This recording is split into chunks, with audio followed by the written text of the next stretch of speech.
or Bobby, his dad.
State, Fairmont State on homecoming weekend. I'm Daniel Woods, Tom Bragg alongside. Ready for kickoff, brought to you by Trojan Landing Marine and Power Sports. Tom, West Virginia State 2-1, Fairmont State 2-1. Two teams with eyes towards a conference championship this year in a wide open Mountain East Conference.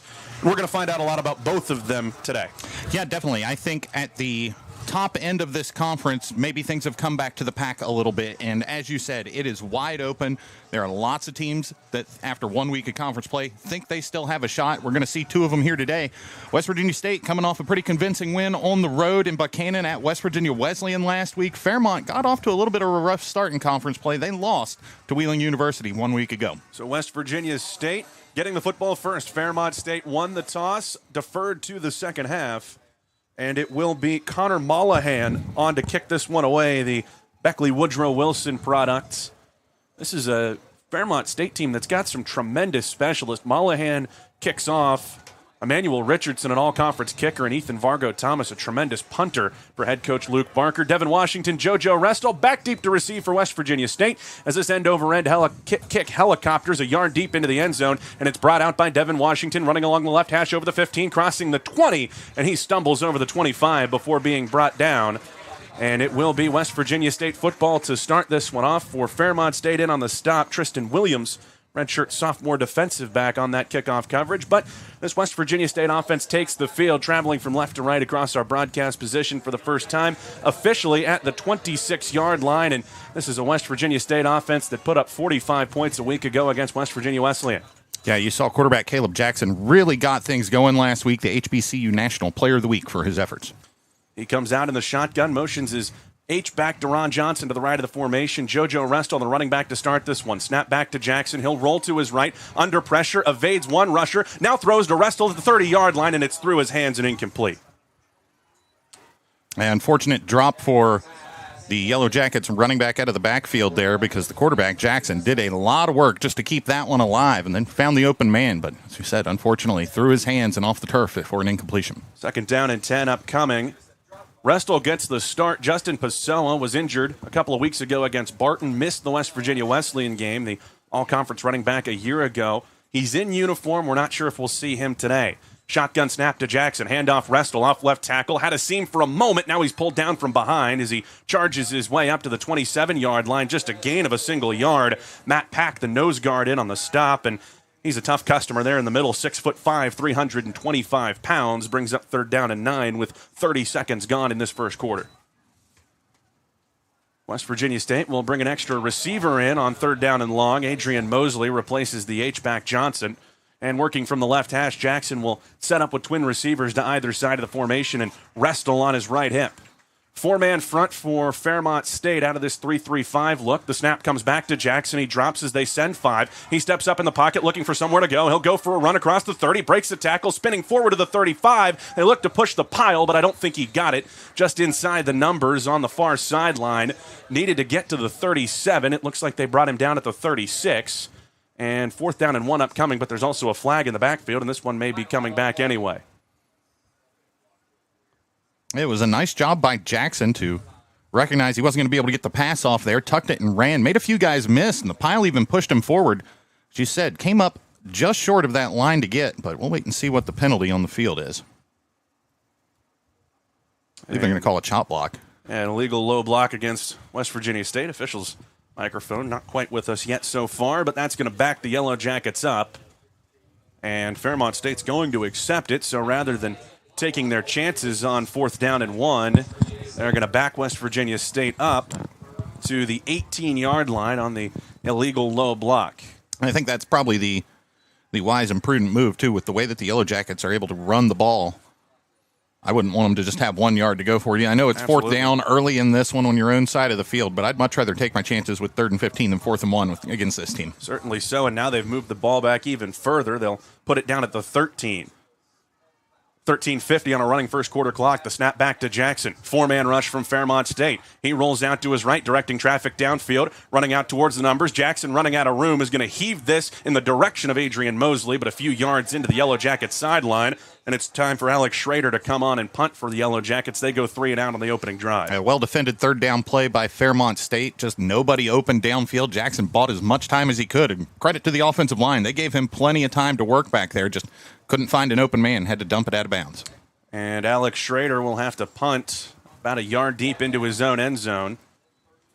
KJ Morton is back deep to receive for Fairmont State, standing at his own 45-yard line. The true freshman, Alex Schrader, out of Point Pleasant, ready to boot this one away. The snap comes back. Fairmont State not quite coming after it. He gets a spiral kick away that's taken on a fair catch at the 47-yard line. That's where Fairmont State will get started. So good field position for this offense at the direction of sophomore quarterback Nino Marzullo. Has had an up-and-down start to the year, but anytime you've got the reigning Mountain East Conference Offensive Freshman of the Year in the backfield, Tom, that's not a bad place to start with your offense. No, sir. Leonard Farrow been a problem for opposing defenses, but last week got bottled up a little bit. I noticed he had far fewer carries last week, 14. I believe there might have been some injury things going on, but still, when he's healthy and out there, one of, if not the premier running back in this league right now. West Virginia State's standout running back banged up in Justin Pessoa. Not sure if we'll see him. On the other side for Fairmont State, as you mentioned, Leonard Farrow, their redshirt junior rusher, is questionable today. He's ran for almost 500 yards already in 3 games, 489 yards, 5 touchdowns so far for the Oak Hill High School product. Yeah, as a team, Fairmont State rushing for almost 240 yards a game. A lot of that has come on his shoulders. So if he's not at full strength, not a good sign for the Falcons. And he is not on the field for this first offensive possession. LeJay Hatcher, the grad student backup, is out there to start things off as they come out with 2 receivers split right, a single to the left. Tight end Davin Driscoll is a name to remember today. He's set up to the left side of that offensive line as Marzullo stands in the pistol with the single deep back. LeJay Hatcher working from the left hash at the 47-yard line. Man in motion left to right. Marzullo goes play action looking to throw. He's immediately pressured. He's grabbed from behind and dropped at the 37-yard line. Gemmel Smith came screaming off the edge, and that's exactly how you wanted to start if you're Rashad Jackson leading this defense. Well, a hallmark of this Yellow Jackets team so far in this young 2025 season has been the play of this defense. And one play into homecoming, you see why. Big sack, pushes them back. It'll be 2nd and long. This is a big offensive line for Fairmont State, but it's an offensive line with 4 new starters. The right tackle, Brandon Hastings, is the lone returner. The left tackle, Liam Like, a junior college transfer, just got beat right across his face. Marzullo takes the shotgun snap. First running play. This is a handoff behind right guard for LeJay Hatcher. He sprints his way up to the 41-yard line. They'll give him the 42, and that'll bring up 3rd down and 16, 2:40 on a rolling clock here in the opening quarter. West Virginia State going to go lighter here on third down and long. Adrian Bowers back into the lineup at linebacker. Mike Wilson goes off the nose guard. Marzullo out of the pistol, looks to the sideline to change the play. Two receivers to the left, single to the right is Fred Highsmith one-on-one with West Virginia State's Amir Muhammad split out to that side. Marzullo takes the shotgun snap and drops to throw. He's under pressure from Marshawn Mankins. Lets this one go deep down the sideline. It's overthrown. It's incomplete, but a flag comes out from the back end. Darrell Fletcher was in single coverage, and the official appears to be signaling defensive holding against West Virginia State. Yeah, didn't see much there. There was some contact. The type of play, usually you think that the referee lets that one go, but there was contact, and the flag came out. Defense, 10-yard penalty, automatic first down. So that's certainly one of those plays you're going to want to leave behind if you're Rashad Jackson, the defensive coordinator, because it is not only a free 10 yards, but a free first down for this Fairmont State offense. And the Falcons receiver was lost on that one. He didn't know where the ball was, and just a really unfortunate penalty for West Virginia State. Probably should be getting off the field after stopping him on third down, but fresh set of downs for the Falcons. Instead, it's first and 10 at the West Virginia State 49. Marzullo in the gun out of the same formation with the running back Hatcher to his left. And again, he'll look over to the sideline for a new play call. Got some changes to this West Virginia State defense this week I may want to talk about here in just a moment as they shift up front, bring Jacob Camacho up close to the line of scrimmage. The snap back to Marzullo. Inside handoff goes to Hatcher. He's submarined as he goes over the line of scrimmage. Was dropped by Marshawn Mankins, got him down around the knees, but Hatcher able to fall forward up to the 46-yard line on a gain of 3, second down and 7 as we go under 12 minutes in the opening quarter. Hatcher certainly a quality fill-in for Leonard Farrow. He's rushed for 261 yards this season, also has 10 catches out of the backfield, and has seen a lot of time for this Fairmont State team over the years. The graduate student at 5'11", 205. Motion man right to left across the formation as Marzullo takes the shotgun snap, fakes the handoff, throws underneath to his big tight end Driscoll running along the left side. Numbers. He crosses the 40 and is dropped down by DeMarcus Daniels at the 36. That'll be enough to move the chains for this Fairmont State offense. And the Charleston Southern transfer at tight end Davin Driscoll, a dangerous player, 12 catches, 127 yards, and a touchdown in his first season so far with Fairmont State. Two receivers left, single to the right is Highsmith. Out to the wide side of the field as Marzullo lines him up on the left hash. Driscoll offset in the backfield to his left. He'll motion him over to the right. Snap to Marzullo. Handoff, running left side. This is Hatcher. Slips away from one tackle and then gets knocked down by one of his blockers up at the 30-yard line. So a gain of 6 will bring up second down and 4. Fairmont State working methodically here as they bring a second tight end into the game. Joey Ramsey, transfer from West Liberty, originally from St. Mary's, West Virginia, onto the field. They'll mark him down just shy of the 30. It'll bring up second down and 5. Marshawn Mankins creeping up to send pressure here for West Virginia State. Same goes for Jeremiah Covington-Griggs on the opposite side. The shotgun snap to Marzullo. He drops to throw, looking left. Wheel route. Ramsey makes the catch at the 15-yard line. He beat Mankins right off the line of scrimmage. Mankins makes the tackle, but not before another big play for Fairmont State down inside the 10-yard line, and they want to go quickly. Spotting the ball at the 5-yard line. It's first down and goal. Yeah, the gamble you make when you bring pressures. Sometimes if you can get beat on those quick moves by the wide receivers off the line, as we saw there, Mankins having to go into rundown mode on that one. Fully loaded backfield here. Offset tight end to either side. Marzullo in the gun. Hatcher, the running back to his left. He takes the snap, hands it off for Hatcher. He's got a hole. He breaks the tackle. He's in the end zone for the Fairmont State touchdown. LeJay Hatcher from 5 yards away puts Fairmont State on the board first at the 9:49 mark of this first quarter. And that holding penalty against the West Virginia State defense comes back to bite you. Looked like you were going to get off the field on third down and long, and instead you give Fairmont State a free first down, and LeJay Hatcher takes it into the end zone just a few plays later. Emmanuel Richardson on for the extra point. The snap back, the hold down, the kick is up, and the kick is good. 9:49 to play in the first quarter. Fairmont State on the board first, leading 7-0 over West Virginia State. This is Yellow Jacket football on 107.3 The Beat.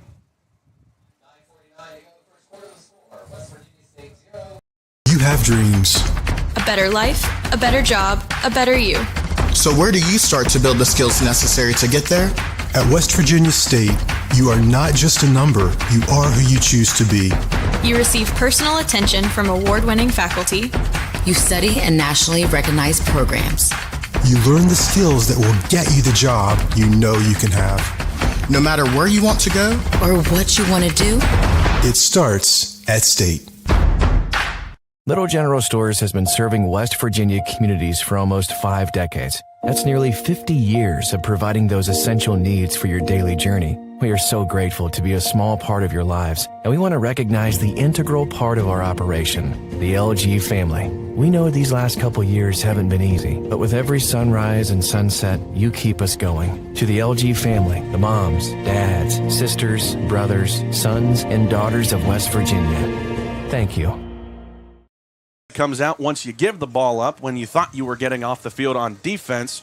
So Tom Bragg, I think what you got to be thinking right now, let's keep that laundry off the field. Yeah, for State, after one drive each for the offense and defense, I think the message is you got to clean it up. And to your point, keep the laundry off the field. There was a big penalty on the first drive for the offense, backed things up, put them in a tough position, got behind the chains, ultimately had to punt it away. And then on the other side, Fairmont State gets in the end zone, but not until after a big third down defensive holding call on a pass that was nowhere near the wide receiver. So it was really just one of the, like, if you get called on that and the ball's coming in, maybe you stopped him from making the catch. Right. You live with that. But this one, he wasn't anywhere close to it. That penalty really comes back to bite West Virginia State as the Falcons then go right down the field, showed little resistance after that penalty. And they get in the end zone. 7-0, 9:49 to go here in the first quarter. Fairmont State on top. Connor Mollahan on to kickoff once again from the 35-yard line. Sets it up just inside the left hash. Devin Washington, JoJo Restall again back deep for West Virginia State. Restall was the running back on that first drive. Justin Pessoa, questionable coming into today. He's dressed. We haven't seen him on the field yet. Mollahan raises his left hand and gets ready to approach, puts the right foot into the ball, and again sends a deep end-over-end kick that'll settle inside the 5-yard line. This is Devin Washington taking it outside the numbers, cutting back inside over the 15, breaks a tackle at the 20, shakes loose as he crosses the 22-yard line, and then is brought down by a couple of white jerseys. That was Karan Waddies, one of the starting safeties, in on the stop, along with Montel Sims. One thing about Luke Barker, he's not afraid to put his starters out there on the coverage team. That's a couple of his leading tacklers getting in there to make the stop on the kickoff return. And now Justin Pessoa is into the game for West Virginia State. Here to start this second drive, Caleb Jackson lines him up in the shotgun from the 23-yard line. 2 receivers left, single to the right. Offset tight end Deron Johnson will motion from the right side over to the left. He settles in the backfield as Jackson barks out the signals. Fairmont State showing pressure, takes the snap, fakes the handoff to Pessoa. Busted play. He's dropped at the 19-yard line. Just a bad call there on the read, I think, from Jackson. Wanted to give it to Pessoa, then decided not to, and really had nowhere to go. Yeah, that one doomed really before it got going. Looked like a little confusion in the backfield. Not sure if, to your point, Jackson was a little indecisive about when to pull the ball, or if maybe Pessoa was supposed to take it. You wonder. First play back in after a few weeks off. Just it looked like the first play back in after a few weeks off. Second down and 14, upcoming from the 19. Snap back to Jackson. Wants to throw quickly. Looks right. Pass into the hands of T.J. Gregory, and it pops out on the hit. Gregory had a little bit of space to work with, but was hit almost immediately by Fairmont State's Josiah DeMoss, and that ball popped free. Almost had it long enough for that to potentially be a fumble, but it's ruled an incomplete pass, and it'll bring up third down and 14. And Jackson fit that pass into a tight window, but to Fairmont State's credit, just not a lot of time. They closed down on that receiver very quickly for the incompletion. Working from the right hash again, third and 14, 9:03 on this stopped first quarter clock. West Virginia State looking to avoid a second consecutive 3-and-out. Jackson claps his hands together and takes the snap. Fairmont State sends 4. He's got time. He throws underneath. Pass caught up at the 24-yard line by Adrian Mosley. A lot of work to do, but he can't get away from a couple of defenders up to the 26-yard line. He's brought down after a gain of 7. Coming in on the stop, Tristan Williams for Fairmont State along with Nick Longo, and that'll bring the punt team back out again. And not penalties this time around, but the play that kind of went awry on first down sets the Yellowjackets up behind the sticks early in that one, and they just could not recover. Quick 3-and-out, punt team back on. Unique look here for Fairmont State. Jack Stanislacic is back deep to receive. He's also the long snapper, Tom. He stands at the 32-yard line. The snap back to Alex Schrader. He gets this one away. Spiral kick, bounces at the 38. Takes a big West Virginia State roll inside the 25. Down inside the 20. It'll stop at the 17-yard line as the Yellowjackets surround him. And that's how you flip the field with the young man from Point Pleasant. Yeah, special teams has been very good for West Virginia State the last few weeks, and another case on display there, as you mentioned, the young man from Point Pleasant with the big boot and got a very fortunate bounce. That one hit about the 45, maybe closer to the 40-yard line, and got almost, I guess not almost, a little more than 20 more yards off of the bounce and roll. Doesn't necessarily have to be the most booming kick as long as you put it where you need it. No. And there's a whole science to punting about how the ball comes off your foot, how it turns over while it's in the air. Are you going to try to make it difficult for the guy catching the ball? Are you trying to get it to hit and bounce? Do you want it to hit and lay up? It's almost like very similar to golf and just how you approach striking the ball. You look at the stats through a couple of drives here for both of these teams. Fairmont State, again, was nearly taken off the field by the West Virginia State defense because of that sack on the first offensive play. Marzullo dropped by Gemmell Smith, but after that, you throw in the holding penalty, and this Fairmont State offense off to a pretty good start. Marzullo 2 of 2 for 36 yards passing.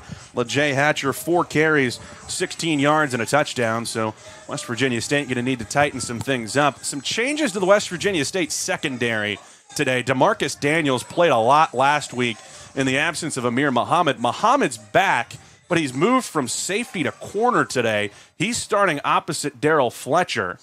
And then Jacob Camacho is the fourth guy back there. They also have Eric McGuire, the nickel, back on the field to start this drive from the 17. The shotgun snap to Marzullo. Handoff left side. Hatcher met at the line of scrimmage and brought down.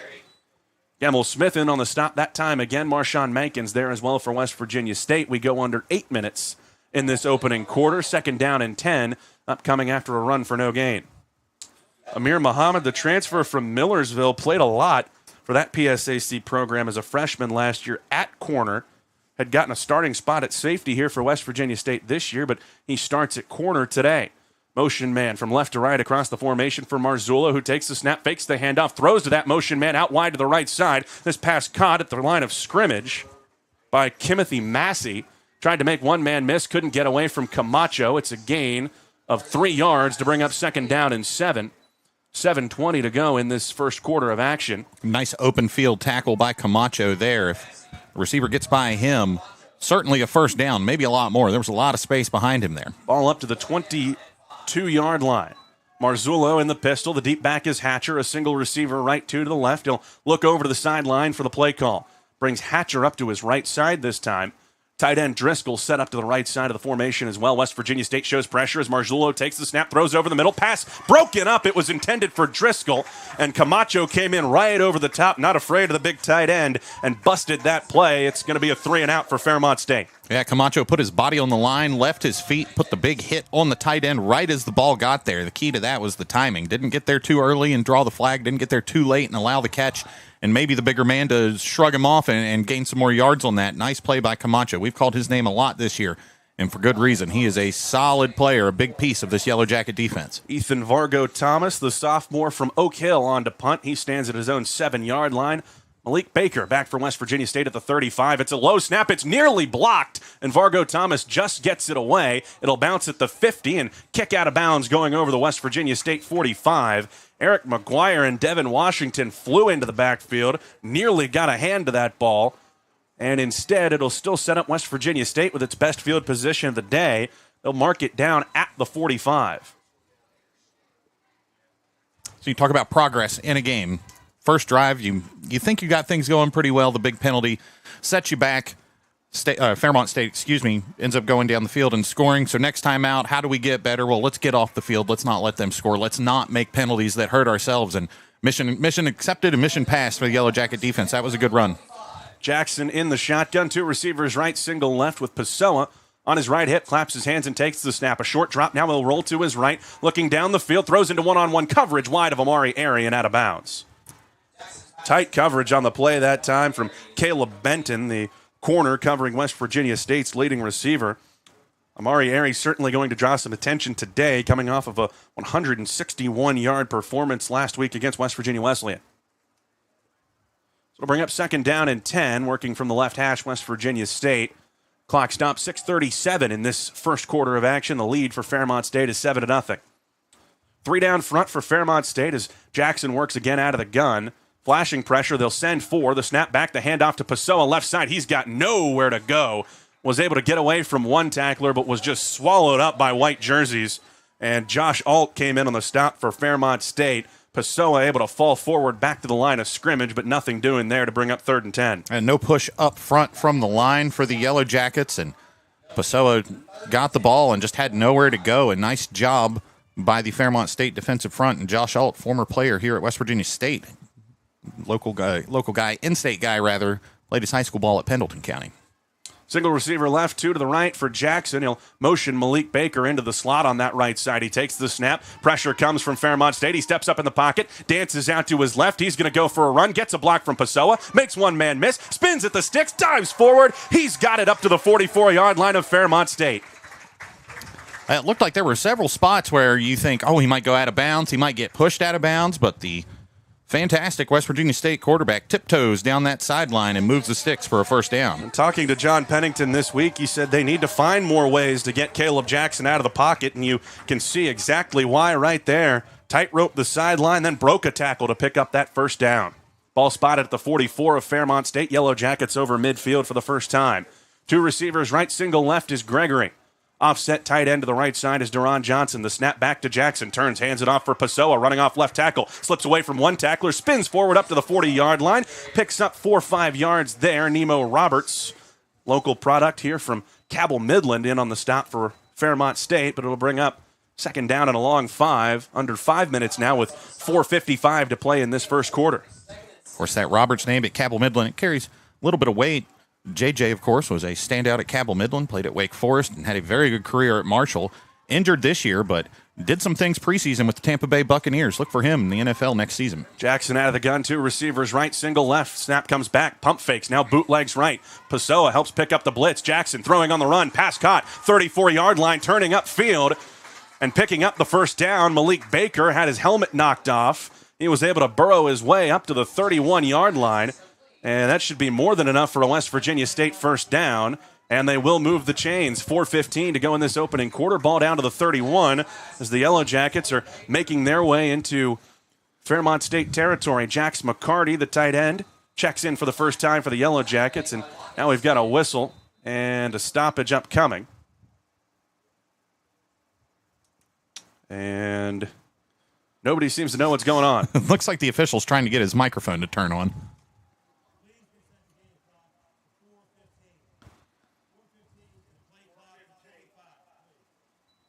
All right, so they're going to move the game clock back to 4:15, reset the play clock to 25, and now it's Yellow Jacket ball, first down and 10. Baker has to come off after losing his helmet. That brings Adrian Mosley onto the field. He's one of 3 receivers split to the left side. He's the widest, and then working back in, Amari Airy and TJ Gregory, the tight end McCarty to the right of the formation. Shotgun snap, handoff Pessoa, lowers his shoulder as he gets to the line of scrimmage, and again, he's just got nowhere to go. Montel Sims came in to set the edge along with Huntington native Tyrese Smith. That'll bring up 2nd down and 10. Everything West Virginia State's getting right now, they are having to fight for tooth and nail. Even the completion, the completion that set them up on this particular first down, defended well. Just a better play on offense to fit that ball into a tight spot. This Fairmont State defense playing very well so far. West Virginia State, as I said, having to earn everything, but over in Falcons territory for the first time today, trying to make some noise. 2nd down and 10. Jackson barks out the signals with Pessoa to his left. He takes the snap and takes a short drop to throw. Pressure comes. He looks deep down the right side for Malik Baker in the end zone. It's broken up, and here comes a flag. Baker in one-on-one coverage against Caleb Benton. Jackson laid it out perfectly, and that contact may have came just a little bit early. And Baker a little worse for wear on that one. Came up grabbing at his shoulder.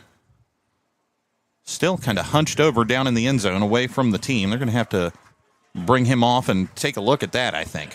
And that left shoulder, he immediately reached for, and Haley Bassett, the athletic trainer, over to take a look at Baker. That's a big loss for West Virginia State. He's coming off of his best game as a Yellow Jacket last week. 5 catches, 92 yards, 2 touchdowns against West Virginia Wesleyan. So he's coming off. They've got his helmet off, and he's in some pretty significant discomfort. 3:19 on a stop clock after the penalty. 1st down and 10, West Virginia State at the 17-yard line.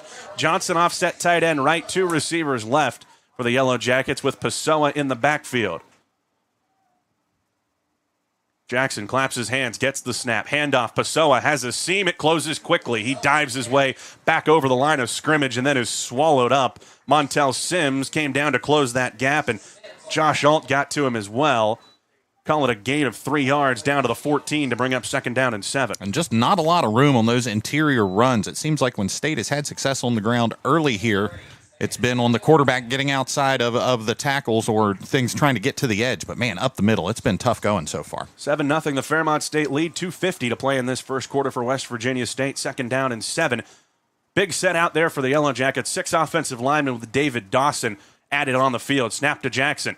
Fakes the handoff to Pessoa. Rolls left, looking underneath. Sails it over the head of Amari Airy, who had a step on his defender, and that falls incomplete to bring up 3rd down and 7. Jackson rolling left, throwing across his body. Just couldn't put that one on his favorite receiver. Yeah, tough play to make, but that one just a little bit off. The mechanics on that are tough, as you said. He was rolling to his left and trying to throw to his left across his body and put that one just a little high, a little behind the receiver. It falls incomplete. That kills the clock at 2:35 here in this first quarter, bringing up another 3rd down for the Yellowjackets. Splits Airy out left side slot. Gregory wide to that side. Still the 6th offensive lineman on the field. Dawson to the right. And he'll motion to the left along with the H-back Johnson. Fairmont State showing pressure. The snap comes to Jackson. He'll bootleg left. Pessoa picks up the blitz. Jackson rolling. Jackson crosses the line of scrimmage, and he's run out of bounds up at the 12-yard line. A short gain to bring up 4th down and 5. And Tony Hornbuckle's trotting onto the field with the West Virginia State field goal unit. So it'll be a short kick here for the Huntington, West Virginia product. He's 2 for 2 on the season. And we'll see if Fairmont State comes after this one. It's a 30-yard attempt upcoming from the left hash. Jackson just couldn't quite turn the corner and get going towards the sticks. Justice Hutchison's the short snapper. Jacob Camacho the holder. The snap is good. The hold is good. The kick is up. It's a little bit of a duck, but it sneaks its way over the crossbar, and West Virginia State's on the board. Tony Hornbuckle just able to get enough behind it and get it through the uprights to get West Virginia State on the board. 2:02 to play first quarter. Fairmont State 7, West Virginia State 3. This is Yellow Jacket football on 107.3 The Beat.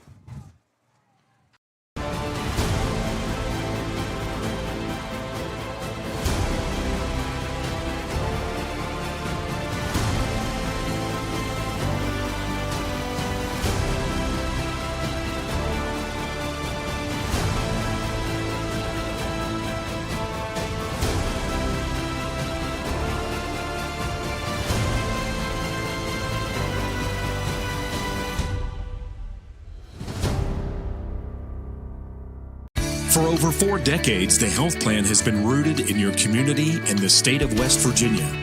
A steady part of your family and your business. We're here for you with health services designed to manage and improve your well-being. The health plan is powered by a team of dedicated healthcare professionals and trusted local partners. Because your health deserves more than just coverage. It deserves commitment. The health plan. Here for you. Noah Tucker. He's the deep man for the Fighting Falcons. And Schrader sends a low line drive that's caught at the 30-yard line by the tight end, Joey Ramsey, and he just scoots his way up to the 36, got a couple of yards out of it, then slides down to the ground. That'll bring up this Fairmont State offense for the 3rd time. 1st and 10 for Nino Marzullo and the Fighting Falcons, who went down the field with a little help from West Virginia State's defense with a holding penalty against Darrell Fletcher on their first drive, but 3 and out deep in their own territory the last time, and we'll see what drive number 3 holds for Fairmont State. Marzullo comes out with an empty backfield. He's got offset tight ends to either side of the formation, 2 receivers left, and a single to the right. West Virginia State with 5 men in the box, and now everybody's going to start moving for Fairmont State. They flex one of those receivers into the backfield. It's Leonard Farrow, this team's leading rusher, who we see for the first time. Snap to Marzullo, handoff Farrow. He's got a seam over the right side and sprints his way up over the 40, falling forward to the 43 before being brought down by Adrian Bowers, and that'll bring up 2nd down and short. Farrow questionable coming into today, and they need to reset the play clock. They spot him down at the 42, call it a gain of 6. 2nd down and 4 upcoming, 1:45 left in this first quarter. Fairmont State leading West Virginia State 7-3. Marzullo in the pistol, the deep back. Farrow, 2 receivers left, 2 receivers right. Off to the right side is the tight end, Joey Ramsey. The snap back, another handoff for Farrow. This time, he's met just as he crosses the line of scrimmage and held up. Marshawn Mankins nearly blew that play up. Malik Brown was able to get there and make first contact, and then the cavalry came for Rashad Jackson's defense. A gain of 2 brings up 3rd down and 2. 1:15 left in this first quarter. West Virginia State looking to get off the field once again with another 3 and out. Heavy set in the backfield. You've got Ramsey lined up as a fullback to the right of Marzullo. Tight end to that side as well in the pistol with Farrow the deep back. Got an extra tight end over to that right side as well. That's Cole Von Kanel.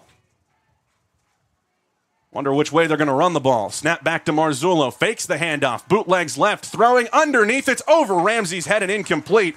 Jabari Henry got into the backfield, made it a really tough throw for Marzullo, and he couldn't get it over the 6'5" pass rusher. It falls incomplete, and the state defense stands again. I don't hate that play call from Fairmont State. Looked like they had a guy, but what a play by the Yellowjackets, able to get in the backfield and disrupt that one. Big 3rd down stop brings on the punt team. 45 seconds to go here in the opening period.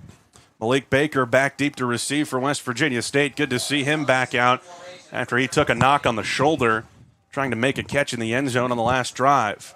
Ethan Vargo Thomas on to punt from his own 30. The snap comes back. The left-footed boot is away. It's a spiral kick that Baker will take at the 15-yard line. Jukes back inside, running along the left side hash. Now he's hit from behind as he takes it up to the 25. Got tied up with a couple of Fairmont State players as he came out of the pile there. The stop made by Joshua Brown. And West Virginia State will have the football back. Another chance to take the lead, now trailing 7-3 with 35 ticks left on this first quarter clock. Yeah, another chance for this West Virginia State offense to try to get something going. I know they got 3 points on the last drive, but brief look at the numbers. Caleb Jackson just 2 for 6 so far for 17 yards. Nobody really doing much in the running game either. Pessoa, 4 carries for 7 yards. Jackson, 3 for 7, and Restall 1 for 1. See what that running back rotation looks like as this one goes on. Jackson in the gun, motions Johnson to the right side of the formation, working just inside the left hash. The snap comes back, inside handoff, nowhere to go on the play, as stacked up at the line of scrimmage. Samir DeShields was there for first contact on JoJo Restall, and it's no gain to bring up 2nd down and 10. May have gotten half a yard. They spot it down between the 25 and the 26.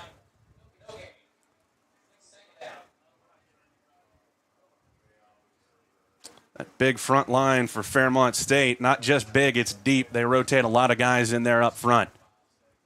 Jackson in the gun, 2 receivers right, single receiver left. He takes the shotgun snap, and this one will be blown dead.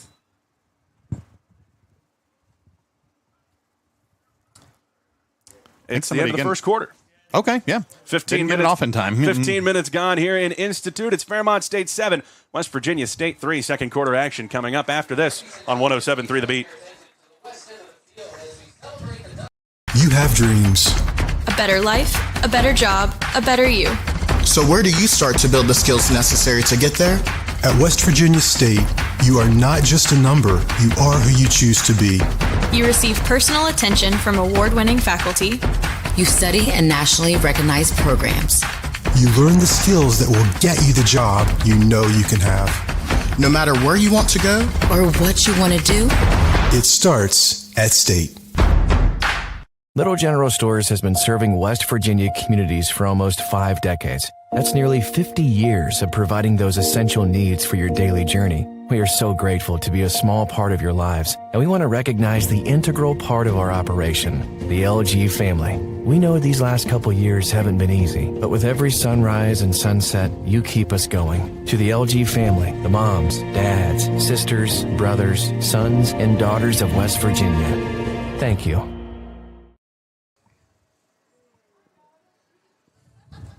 West Virginia State trying to get that running game going here as we start the second quarter. 2nd down and 10 upcoming as we flip the field over to the 26-yard line. West Virginia State traveling from right to left across our broadcast position. And Caleb Jackson back out there in the backfield with JoJo Restall. 2 receivers right, single left, Malik Baker, as Jackson barks out the signals.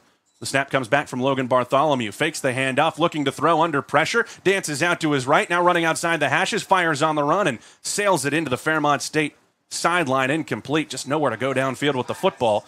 And it'll bring up 3rd down and 10 with 7 seconds gone here in the second quarter.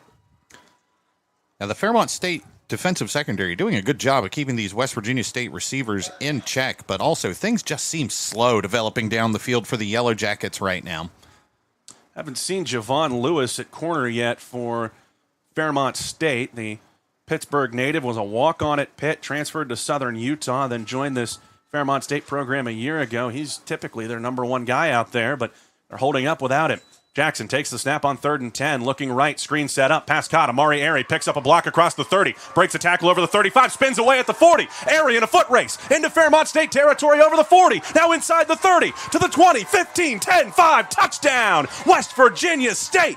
Amari Airy brings this homecoming crowd to its feet, and the Yellow Jackets are in front for the first time. Amari Airy showing off those wheels, took the screen pass out on the far sideline, and see you later. 74 yards to the house, touchdown Yellow Jackets. West Virginia State breaking loose. Amari Airy 161 yards last week, 74 on one play to get the Jackets in front 9-7. Tony Hornbuckle on for the extra points, trying to make this a 3-point game.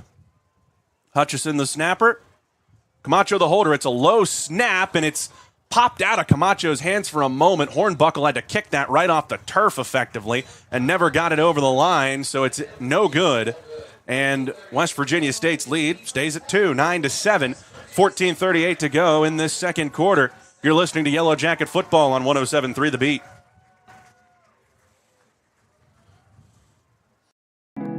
Your whole health is more than what's on a chart in your doctor's office. That's why WellPoint has Medicaid plans that care for the whole you, with places that unlock potential. Care that speaks your language and comes to you on your terms. Medicaid from WellPoint. Your whole health is our whole point.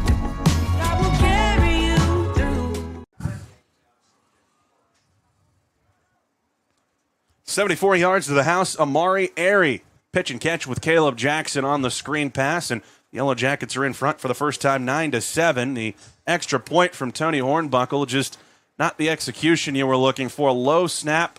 Jacob Camacho struggled to handle it, and Hornbuckle had to essentially kick it flat off the ground. So it's no good, and the lead is 2 for the Yellow Jackets, 9-7. And that'll bring on Alex Schrader to kick this one away. Noah Tucker back deep to receive for Fairmont State along with Caleb Benton.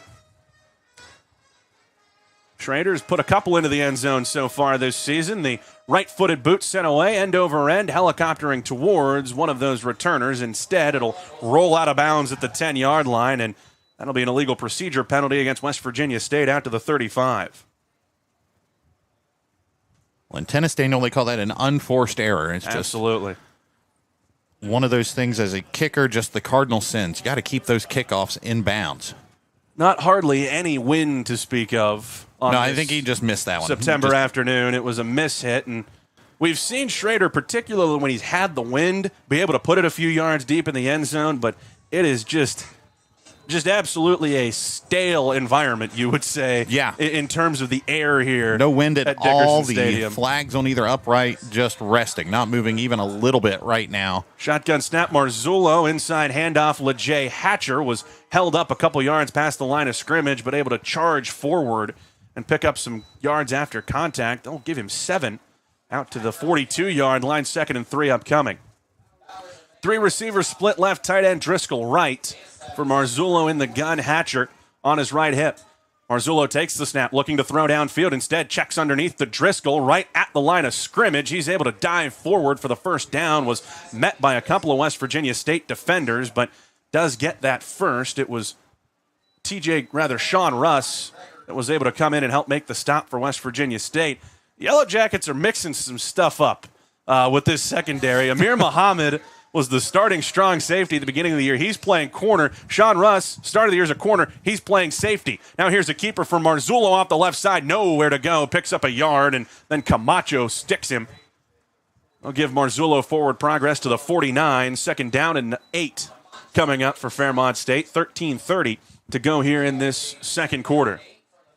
Camacho gives West Virginia State so much in that edge defense. We've seen him make one-on-one open field tackles here earlier today. That one, I don't quite know you would classify it as open field, but if he gets past Camacho, there was a lot of room to run, and nice job to bring him down. Listed at 6'1", 200, but he hits like he's about 240. Shotgun snap, Marzullo. Handoff, Hatcher. Big hole behind right guard. Running away from the West Virginia State defense inside the 21-man to beat, and he can't catch him. LeJay Hatcher just busts loose for a 51-yard touchdown. Fairmont State back in front, 13-9. Little old school football there from the Falcons. Counter to the right, and the whole thing opened up. Lots of space for the young man from Fairmont State as he goes 51 yards, essentially untouched for the score to give the Falcons the lead. Touchdown number 2 for LeJay Hatcher. You could have driven a semi through that hole behind the right guard, Jackson Oxley. The extra point from Emmanuel Richardson through the uprights. And Fairmont State goes back ahead 14-9, 13:02 left in this second quarter. You're listening to Yellow Jacket Football on 107.3 The Beat. Your whole health is more than what's on a chart in your doctor's office. That's why WellPoint has Medicaid plans that care for the whole you, with places that unlock potential. Care that speaks your language and comes to you on your terms. Medicaid from WellPoint. Your whole health is our whole point. Text.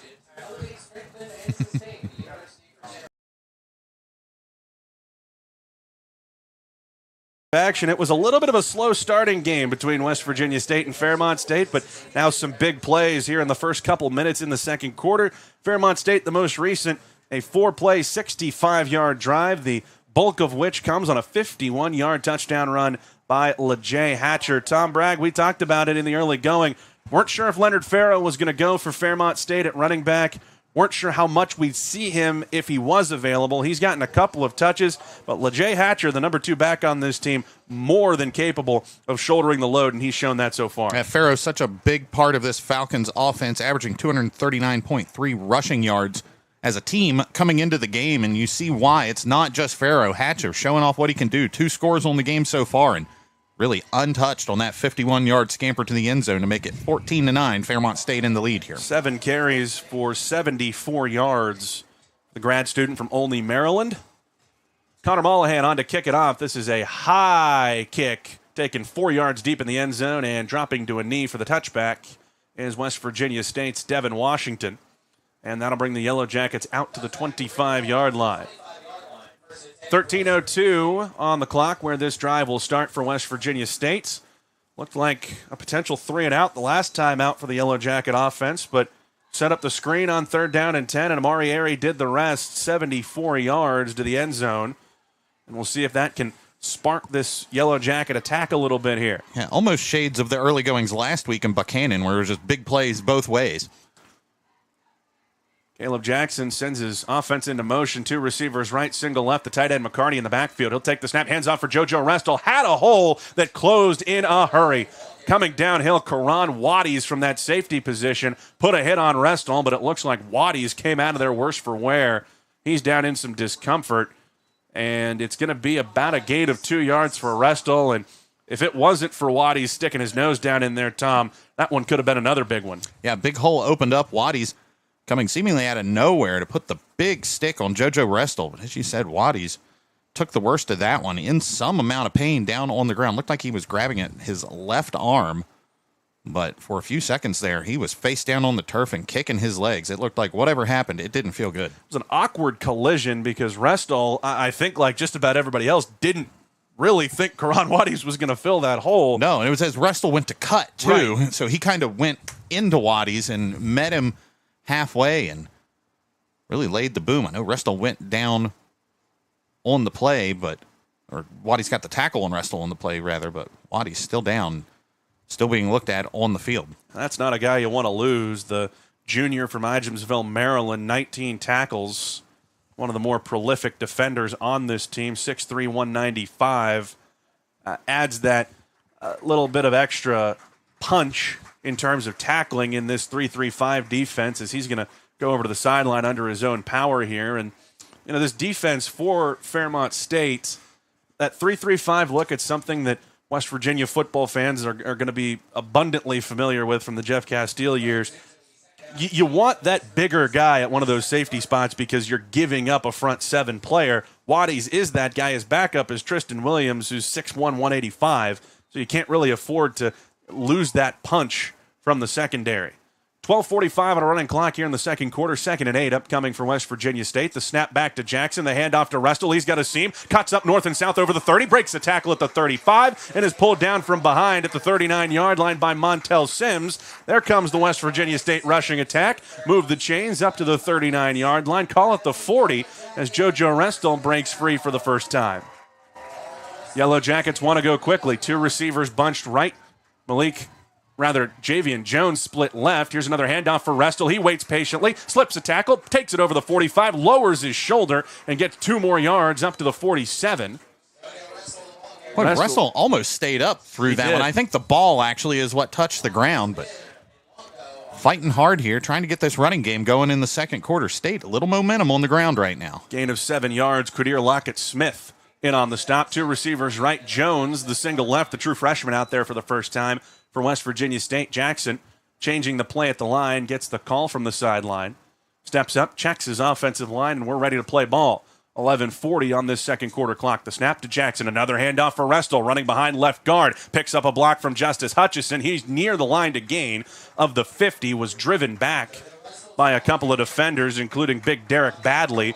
But they're going to give him the first down. Nose of the football resting on the 50. And after 3 straight carries, JoJo Restel going to get a deserved breather as Justin Pessoa comes back in. A round of applause here from the homecoming crowd for Justin Pessoa. All-conference back last year, as we mentioned, missed some time with an injury, went down in that Barton game here a few weeks ago, did not play last week at Wesleyan. 3 straight carries for Restel to gain 23 yards. The snap comes back. Jackson hands off Pessoa left side, breaks the tackle, keeps his feet for a moment, and spins down into Fairmont State territory at the 45. One-on-one in the open field with Quadir Lockett-Smith. And Pessoa was able to stay on his feet long enough to pick up 5 yards and cut that line to gain in half. 2nd down and 5 coming up. 10:40 left in this second quarter with the Yellow Jackets trailing 14-9. Yeah, the Yellow Jackets see something they like on that left side. They've been attacking it on this drive. And Pessoa, not what you want to see here, comes up a little bit limp, headed to the sideline, and Nashawn Hill comes in for the first time. That change allows Fairmont State to substitute. They bring in a whole new defensive line, and there's now 7 seconds on the play clock. Out of the pistol, the snap to Jackson. Fakes the pitch right side. Quarterback keep running straight up the middle of the field over the 40. Spins away from one tackler at the 35. Driven down to the 31. And now we've got some pushing and shoving between Jackson and Quadir Lockett-Smith. Jackson lost his helmet and will have to come out of the game. Now there's some jawing between Jackson and Quadir Lockett-Smith, but it is a West Virginia State first down on a pickup of 14. The quarterback keeper, we've seen Caleb Jackson keep it on that pitch play a couple times this year, and he really knows how to make that read. Yeah, great call by the Jackets, great execution by the players on the field as Fairmont State sold out on the pitch, opened things up all the way in the middle for the big gain. DeRee Trahan into the game at quarterback after Jackson lost his helmet, and he fumbles the snap. He has to pick it up. Trahan running left side. Trahan's got a seam over the 25, inside the 20, lowers his shoulder, and absolutely runs over the defensive back from Fairmont State. Larry Williams III just got laid out by the backup quarterback. Yeah, the backup quarterback's helmet came off, but just gave him an opportunity to get his mouth moving as the jawing continued down there on the sideline. You don't see quarterbacks, period, lay the boom like that too often. First play of the game in there for State's backup, and wow. I think once he got to the outside, he thought he was going to get tagged. It looked like he looked back and realized, oh my gosh, there's 15 yards of open field in front of me. So Trahan out of the game. Jackson back in, had to leave for one play. He takes the snap, hands it off for Nashawn Hill, running over left tackle, gets north and south, crosses the 10, and he's wrapped up and pulled down at the 7-yard line. Tyrese Smith on the stop. I'll tell you what, last week at West Virginia Wesleyan, after the game was in hand, DeRee Trahan came in, got a drive, handed it off to the true freshman running back Devin Cox, who went for about 50 yards on the play. Trahan sprung him with a block about 20 yards downfield. He's not afraid to hit somebody. Jackson takes the snap, handoff inside. Hill powering his way forward up towards the 5-yard line. And he's near first down yardage, but it doesn't look like he got it. Needs to get to the 5. They'll spot him down at the 6. 3rd down and 1 coming up for West Virginia State. And they're all big, but this one feels especially big for 3rd down. Daniel, with State's noted struggles of finishing drives, you've got a chance to get the first down and set yourself up 1st and goal here, but you got to get a yard to do it. Heavy set with the extra lineman, Dawson, off to the left, the snap to Jackson, hands off, Hill powering his way forward, gets to the 5, looks like he's got forward progress for the first down, and that would bring up 1st down and goal. The official initially signaled 4th down, and now they're motioning for the chains to be dropped. Well, I don't know that one was especially close, so good job on them to, to jump on that and correct it and not waste everyone's time and bring the chains out. He looked like he had gone up over the 5-yard line. Yeah, the official on the far sideline initially put a fist in the air and then signaled for the chains to be dropped. So it is 1st down and goal for West Virginia State. Jackson in the gun, single receiver either side. Fullback to the right is Johnson. Running back is Hill. The snap to Jackson, looking to throw the fade. Right side, one-on-one coverage. Malik Baker is absolutely mugged, and it's going to be pass interference to move West Virginia State half the distance to the goal. Yeah, Baker, a good job to draw the contact in the end zone, but that one all on the throw. He throws it Jackson rather, throws it to Baker's outside shoulder so that he has to turn back away from the defender. And really the only play the defender had to make was to go through the receiver, and flag comes out.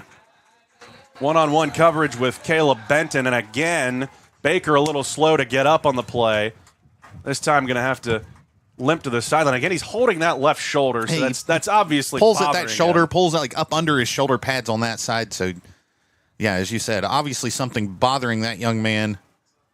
Hope he's able to get back out on the field, especially if you're a West Virginia State fan. He has been a big part of this offense and a big part of what the Yellow Jackets have been able to accomplish so far today. 5'11", 190. He's built like a running back, so he's not necessarily the 6'3", 6'4" receiver you expect to throw those jump balls to on the outside. He's just so dang strong that it's hard to not get boxed out. Half the distance to the goal brings up 1st and goal from the 2-yard line. Single receiver left, Airy. Heavy set for West Virginia State. They motion him into the backfield. Snap to Jackson. Handoff Hill behind left guard. Swallowed up by the pile. He charges forward. He's in the end zone. We're waiting for a signal. Was he down first? And they will say forward progress stopped at the 1-yard line. Yeah, the pile lurched forward, Daniel, but not quite sure it got over that line. Certainly not before the whistle came in. But ball placed down right inside, right between the hash mark and the goal line, so not far to go here on 2nd down for the Jackets. West Virginia State brings in the nose guard, Mike Wilson, as the fullback. Jackson will take the shotgun snap. They bring Airy into the backfield again. Snap to Jackson. Handoff Hill, plunging forward behind the right guard, Sipple. He's in for the Yellow Jacket touchdown. Nashawn Hill putting in some work in short yardage. We've seen them go to the big man down inside the 5-yard line a few times. He's in once again, and with 6:46 to play here in the second quarter, the Yellow Jackets jump back in front 15-14. And Nashawn Hill getting into the end zone, just one of this. I'm struggling for the adjectives here. They've just got a deep, deep, deep running back room here at West Virginia State, and we've seen that on display here today. JoJo Restall, Justin Pessoa, Nashawn Hill, even Cox, who hasn't played yet today, but did so well last week. Extra point. Executed perfectly this time by Tony Hornbuckle. The kick is up and good. 6:46 to go, second quarter. West Virginia State 16 and Fairmont State 14. This is Yellow Jacket football on 107.3 The Beat. You have dreams. A better life, a better job, a better you. So where do you start to build the skills necessary to get there? At West Virginia State, you are not just a number, you are who you choose to be. You receive personal attention from award-winning faculty. You study in nationally recognized programs. You learn the skills that will get you the job you know you can have. No matter where you want to go or what you want to do, it starts at State.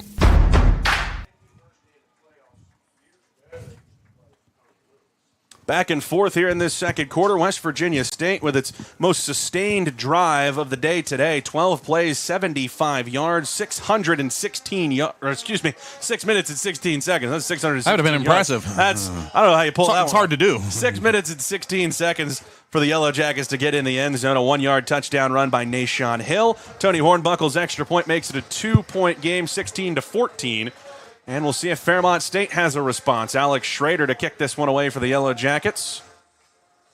Parker and Benton back deep to receive. End-over-end kick straight down the middle of the field. Taken by Parker at the 7-yard line, running up the center of the field. And now he lost the football. It pops free at the 15, and West Virginia State's got it. A big hit on the return, and West Virginia State comes out of there with the ball. TJ Lomax on the kick coverage, able to dive on top of it. Was a little bit of an awkward return for Parker. As we get another look at it, it was West Virginia State getting there as he went over the 20, and Eric McGuire came in, put his helmet on the football, and TJ Lomax, Johnny on the spot, covers it up before the tight end Joey Ramsey could get there. Yeah, it looked like Fairmont State attempted maybe a stutter step, tried to put his foot in the ground and go the other way, and just lost his footing a little bit. And as he was regaining it, helmet met the ball, and that one popped out. Look what I found.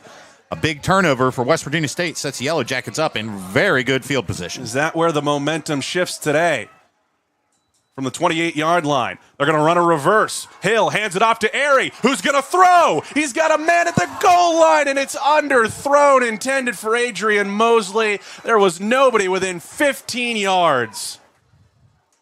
Oh, my gosh, that was so close. It all opened up. The ball goes into the air, and your attention turns. Is he open? Is it going to get there? And it looked like in the air that My goodness. They had a chance. The receiver had to come back for it, dove, but just finds the turf before it finds hands. What a play by State. So close. The double reverse pass nearly works to perfection, but Airy underthrows Adrian Mosley, and it'll bring up 2nd down and 10. Two receivers right, single to the left. Hill, the running back, on the right side of the quarterback, Caleb Jackson. Number 10 in black barks out the signals, takes the snap, handoff Hill, running behind right guard, dances a bit, might have gotten 2 on the play. West Virginia State not getting a ton of push most of the time, and they'll move the ball down to the 26, gain of 2 yards for Nashawn Hill. And with Justin Pessoa banged up and JoJo Restall, it appears, having a little trouble with the heat today over on the sideline, they're going to go to the freshman Devin Cox, who got his first carries of his career last week against West Virginia Wesleyan. They'll bring him in here on 3rd down and 8. Cox, the running back, set to the left of Jackson. Now they'll move him into the pistol behind the quarterback.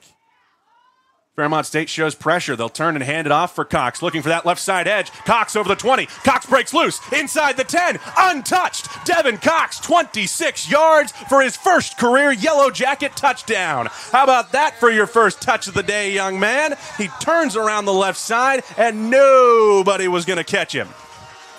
Well, Devin Cox, a player. They love that kid. Yeah, they love that kid here in Institute. We've heard big things, big praise heaped on him by the coaching staff, head coach John Pennington here. And you start to see why. We saw glimpses of it, flashes of it last week in Buchanan against West Virginia Wesleyan. But wow, what a play. Coming in cold off the bench. First touch of the day goes to the end zone. Jackets back in the lead. And a penalty flag thrown at the end of the play. It looked like Amari Airy may have had something to say to that Fairmont State defense, and they're not going to assess it here on the extra point. So Tony Hornbuckle called on to kick this one. 22-14 the lead, could make it 23. The hold down from Camacho. The kick is up, and the kick is good. 5:41 to play in this second quarter. West Virginia State takes a 9-point lead. They take advantage of the turnover. It's 23-14. We'll keep it here for the moment. And let's talk a little bit more about Devin Cox. Tom Bragg saw him for the first time last week against West Virginia Wesleyan, made a couple of big plays. You're down a couple of running backs right now because Pessoa came into today questionable, took a hit low earlier. We haven't seen him back since. JoJo Restall got your running game going a little bit, but then came off the field, and it looked like they were trying to get him cooled down a little bit earlier here in the second quarter. Nashawn Hill has run hard for you, took a couple of carries in a row there, so you go to running back 4. That's the freshman Devin Cox, and my goodness, did he deliver. Yeah, Cox, 5'8", 179-pound freshman from Waldorf, Maryland. Mr. Speed. We've seen a little bit of a thunder and lightning thing going on with him and Nashawn Hill right now, but as we talked about after the last state touchdown, they've got a very deep running back room. We mentioned then that we haven't seen Devin Cox yet, but we know he can play. Well, there you go. Big touchdown for that young man. State's got something very good cooking here in the running back room. See if they can get more consistent, put it all together. It seems like the pieces are there right now. The defense has been playing very well for several weeks now. Offense had a big showing last week against West Virginia Wesleyan, but you kind of put an asterisk on that because it's, with all due respect, it's Wesleyan. They just haven't had things going very well up there right now. You want to see how it works against your peers, the teams that are kind of in that similar spot to West Virginia State, teams maybe in the middle of the pack in the MEC with high hopes, high expectations. You want to see how you stack up against those teams like this. And West Virginia State, 23 points so far in the game, 5.5 minutes left in the half. Offense looking pretty good here at homecoming. 26-yard touchdown run by Devin Cox. The drive in total, 3 plays, 28 yards, 57 seconds. All it takes to capitalize on the fumble on the kickoff return. And that will bring Alex Schrader back out to kick again. Notably, after that fumble, the returner that coughed it up, Noah Tucker, is not out there. Back deep to receive, Timothy Massey, along with Quadir Lockett-Smith for Fairmont State. They line up at the 10-yard line. Schrader to boot it away from the 35. He sends a squib kick downfield, taken at the 30, and now bobbled. It's still loose on the field, and Ramsey has to dive on it up at the 32-yard line. That was a bouncing kick directed at DeTre Jones, who's a backup linebacker, one of the up men on the return team. He tried to pick it up and run with it. He bobbled it. He bobbled it again, and then Joey Ramsey, the tight end, had to come over and fall on it. Well, we've seen that a few times today from this West Virginia State kick team, almost like they're picking on the Falcons on these kickoffs. Again, the one that went out of bounds, how mad are you if you're John Pennington with the way things have gone otherwise? That's been one of State's best plays. Marzullo in the shotgun, motions his tight end Davin Driscoll to the slot right side. He takes the snap, he'll bootleg right, looking for his running back. It's caught by LeJay Hatcher at the 32, spins forward to the 35, and then is banged down by Marshawn Mankins. It's a short gain on first down. They'll give him forward progress up to the 43, so maybe not so short. A gain of 6 yards brings up second down and 4. 5:19 on a rolling clock here in this second quarter. Marzullo in the shotgun. Single receiver split right as the tight end Ramsey. 2 receivers left. They motion Ramsey in tight. Takes the snap, fakes the handoff, looking to throw left. Wide open man at the 50-yard line. Pass caught, turning upfield. This is Fred Highsmith into West Virginia State territory. He's brought down at the 39-yard line by Amir Muhammad. West Virginia State, maybe a busted coverage there as Highsmith popped free right down the sideline. Oh, we saw the double reverse pass from State on the last drive. A little bit of sleight of hand here from the Falcons on that one. Play fake. Got the Yellowjackets to bite. That guy was wide open on the far sideline. 4:40 to go second quarter. Hatcher lines up right side, and now will take the handoff from Marzullo, charging his way up the middle. This time he's swallowed after a short gain. Keontavious McGrew in there on the stop for West Virginia State, along with Mike Wilson. Gain of 2 yards, second down and 8 upcoming. Yellowjackets will make a couple changes, go to the nickel package, a little lighter here with Gemmel Smith coming in to rush off the edge, and Eric McGuire, the extra defensive back on the field. Driscoll, the offset tight end to the left, single receiver right, 2 to the short side left, and they will motion Timothy Massey across to the right side. The snap to Marzullo, fakes the handoff, throws it right side. Massey catches at the line of scrimmage, lost his footing, dropped to a knee. He'll lose a yard. Marzullo throwing that left hash outside the right side numbers. Put it a little short for Massey, who went down to a knee to pull it in and didn't get it back up before the ball was in his hands. Chance to get off the field here for West Virginia State. An unfortunate break for the Falcons, but in these tight games, you look for which breaks you're going to get, which bounces are going to go your way, and Yellowjackets got one on that play. Third down and 8. Marzullo in the gun. 3:25 left in the half. He takes the snap. He drops to throw. He's under pressure. He steps up. He dumps it off for Hatcher, who's met immediately by Kyron Garcia at the line of scrimmage, and that'll bring up fourth down for the Fighting Falcons. Yeah, good assignment defense by Garcia there. Just never lost his man as he ran the drag across the middle and able to shut that one down before it got going. And this is the only man there available to make the tackle. And this is no man's land for Fairmont State at the 37. Luke Barker taking his time, making a decision here, and he may just take the delay of game penalty and give his punter some more room. Marzullo still staring over at the sideline. There's 12 seconds on the play clock, and nobody's even started to move like they're going to run a play. 2:40 on the running clock here in the second quarter. 3 seconds, 2 seconds, 1. And now Luke Barker will take a timeout. So 2:33 to play here in this second quarter. 23-14 is the West Virginia State lead, and it's decision time for Fairmont State. I'll tell you what, Tom, this West Virginia State defense gave up the big run to Hatcher, had the penalty on the opening drive that extended it for Fairmont State for them to go down the field and score. I will tell you what, there's been a couple of busts like that throw to Highsmith, like the big run from Hatcher. But execution-wise, you mentioned it, assignment football has really been on point for Rashad Jackson's side of the ball today. Yeah, I think it's been the story for this defense all year long. If you can get away from the penalties and the big plays, the busted plays that have hurt you, you've got, for my mind, I mean, one of the best defenses going in the Mountain East Conference, and you're probably take those penalties and big plays the last few weeks away, you're probably in the conversation, numbers-wise at least, with some of the top teams in Division II right now. So this is a very, very good unit that West Virginia State has right now, but said the big plays and the penalties have really hurt them. They've been able to limit things since the early goings of this one. Didn't start out probably the way they wanted to, but really clean things up, and you're starting to see a little bit of that momentum, a little bit of confidence come for this group. 4th down and 8 for Fairmont State. Offense on the field. Snap to Marzullo. Steps up in the pocket. Throws underneath. Pass caught. Short of the sticks by Massey. Trying to get away. He's tripped up by Marshawn Mankins, and Eric McGuire gets him to the ground back at the 38-yard line. That's going to go backwards for Fairmont State and turn the ball over on down to the Yellow Jackets with 2:24 to play here in the second quarter. And you talk about assignment defense. The Fairmont State pass catcher got the ball turned upfield. I counted 6 black shirts honing in on him within a few yards. They were ready for that one. And another good job by this state defense. Gets the Jackets off the field, gets the ball back for their offense. Mike Fontaine helped make the stop for West Virginia State, and he's being helped off to the sideline. And not putting any weight on his right foot. They're going to have a look at that. So West Virginia State football, 2:24 to go second quarter. 1st and 10 from the 38-yard line, leading 23-14. Devin Cox, why not? In the game at running back, pistol set behind Caleb Jackson. 2 receivers right, single left. Jackson claps his hands, gets the snap from Bartholomew. Running off left side, this is Cox trying to get upfield. He takes it up to the 40-yard line and is run out of bounds by Montel Sims.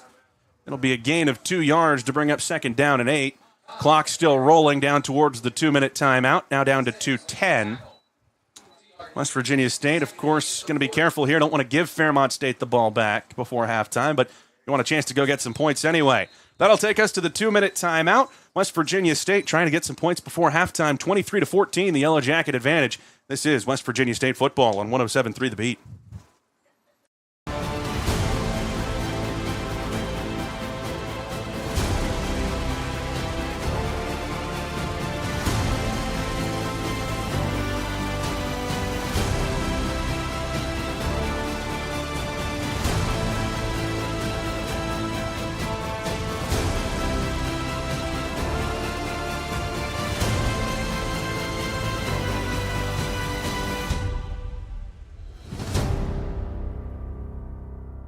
For over 4 decades, the health plan has been rooted in your community and the state of West Virginia. A steady part of your family and your business. We're here for you with health services designed to manage and improve your well-being. The health plan is powered by a team of dedicated healthcare professionals and trusted local partners. Because your health deserves more than just coverage. It deserves commitment. The health plan. Here for you. Time. Yeah, maybe give this homecoming crowd something to get excited about going into the break. They do well here at State most weeks, but homecoming brings out the best. The stands here packed, certainly the home side. Caleb Jackson gets the snap. Play fake to Devin Cox, rolling right, throwing towards the sticks. We've got a flag down behind the play. Catch made on the far sideline by Amari Airy, right near the 1st down. But again, there's a flag over here on the West Virginia State sideline. Devin Cox had gotten tied up with the linebacker Nick Longo. And we're going to have to wait and see who this is against. The Yellow Jacket offensive line is pointing the opposite way to move the chains. Bending low.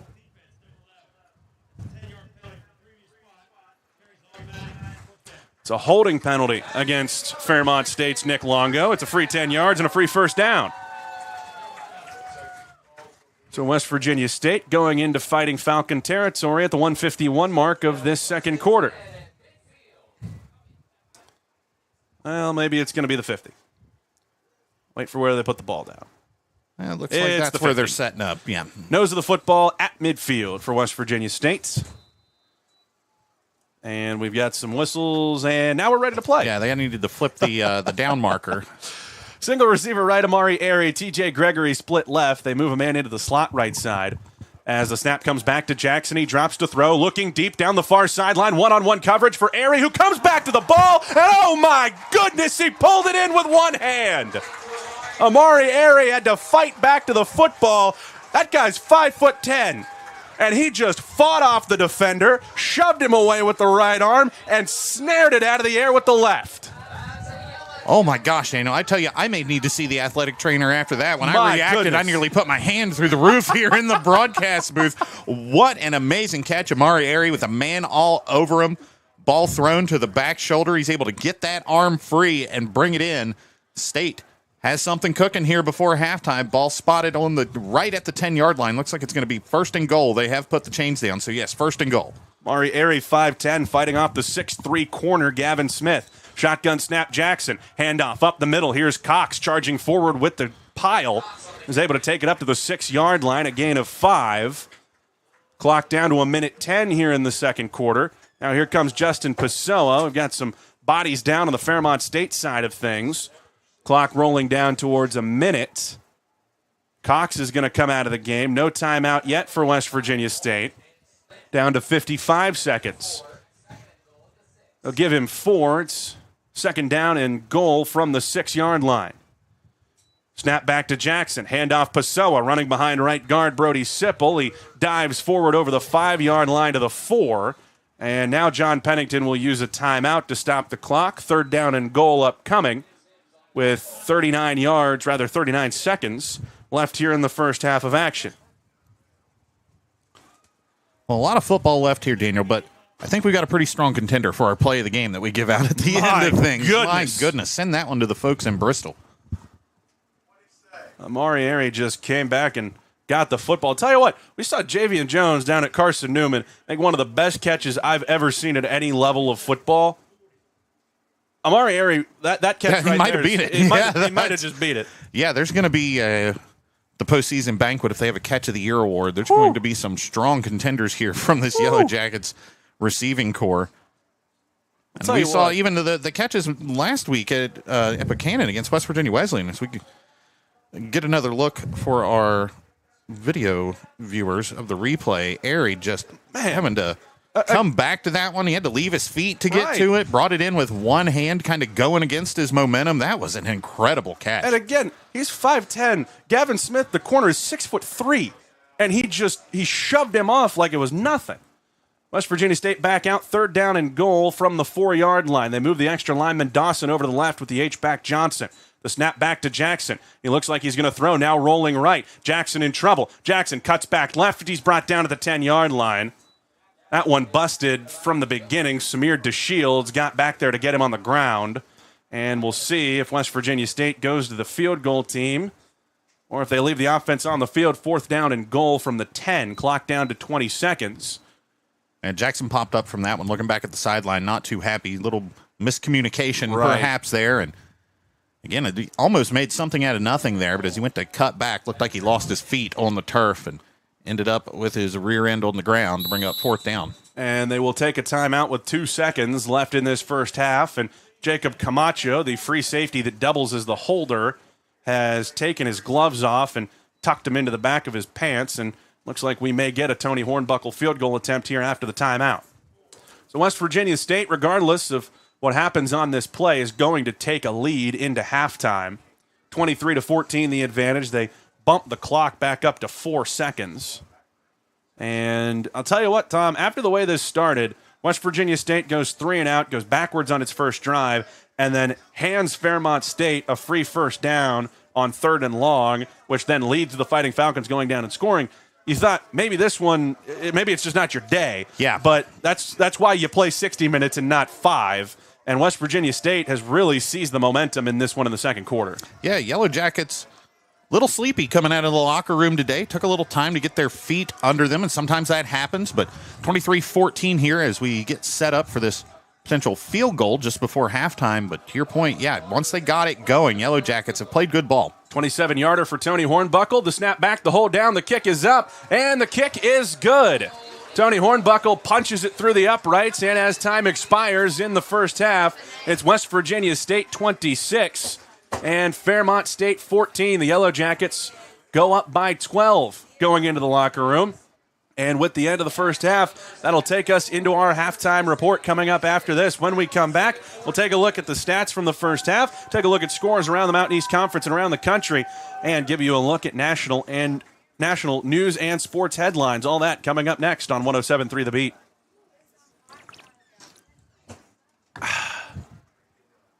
All right. Have dreams. You have dreams. You have dreams. A better life, a better job, a better you. So where do you start to build the skills necessary to get there?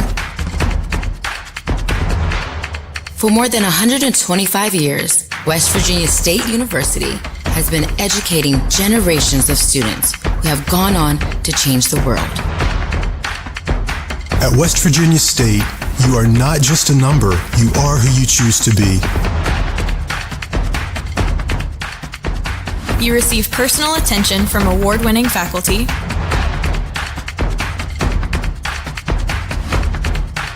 You study in nationally recognized programs.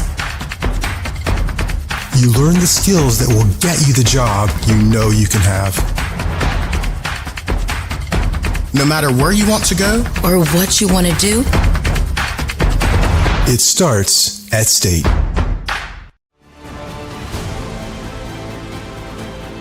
Leading Fairmont State 26-14. Tony Hornbuckle's field goal at the horn gives the Yellowjackets a 12-point lead at the break.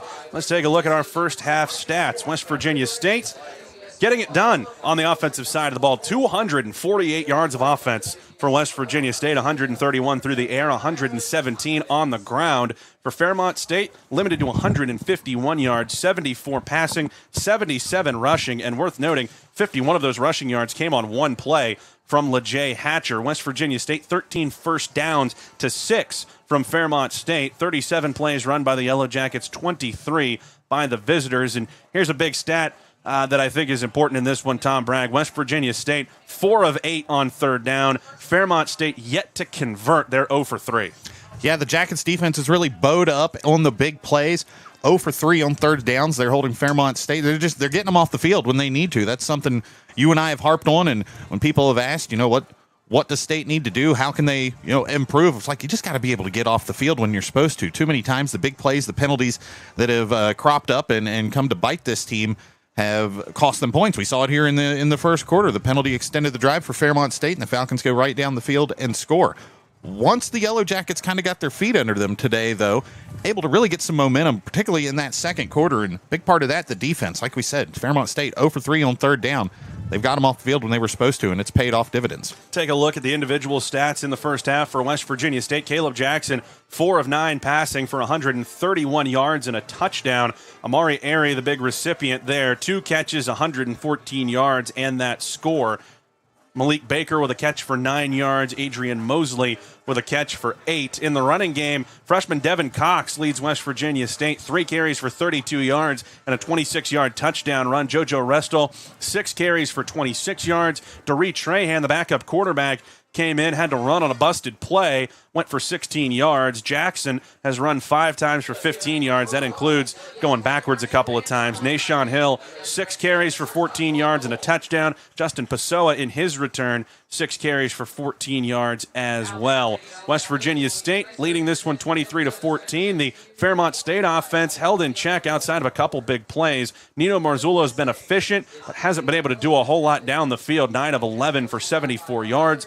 Jay Hatcher, 8 carries, 76 yards, and 2 scores. He's powered the offense. Their leading rusher, Leonard Farrow, came into today questionable. Weren't sure how much we'd see of him. He got 2 carries on their second drive for 8 yards, but has not returned to the game. Marzullo has 2 carries, including a sack, and has lost 7 yards. Fairmont State through the air. Timothy Massey, 3 catches for 4 yards, 2 grabs for Davin Driscoll for 16 yards. Hatcher, 2 catches out of the backfield for 5 yards. Joey Ramsey and Fred Highsmith each have 1 catch, 25 yards and 24 yards apiece. So, Tom, before we take our first break here at halftime, West Virginia State, at least in the box score, has done everything that you could ask of it.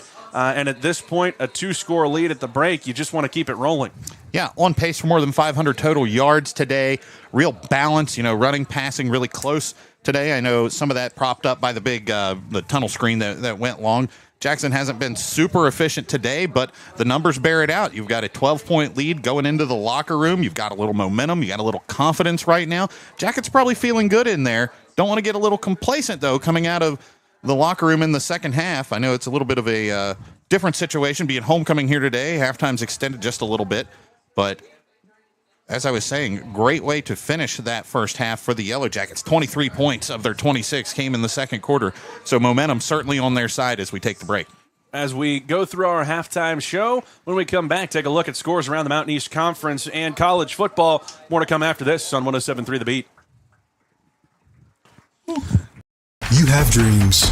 A better life, a better job, a better you. So where do you start to build the skills necessary to get there? At West Virginia State, you are not just a number, you are who you choose to be. You receive personal attention from award-winning faculty.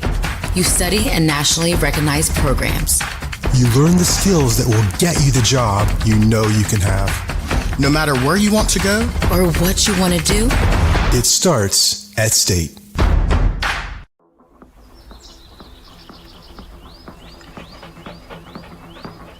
No weekend plans? Try some of ours. From unrivaled outdoor adventure you won't find anywhere else in the world, to hometown plates and platters that pair well with the local craft beers. The happiest hours start here. Mountaineer Country. Come, go wild.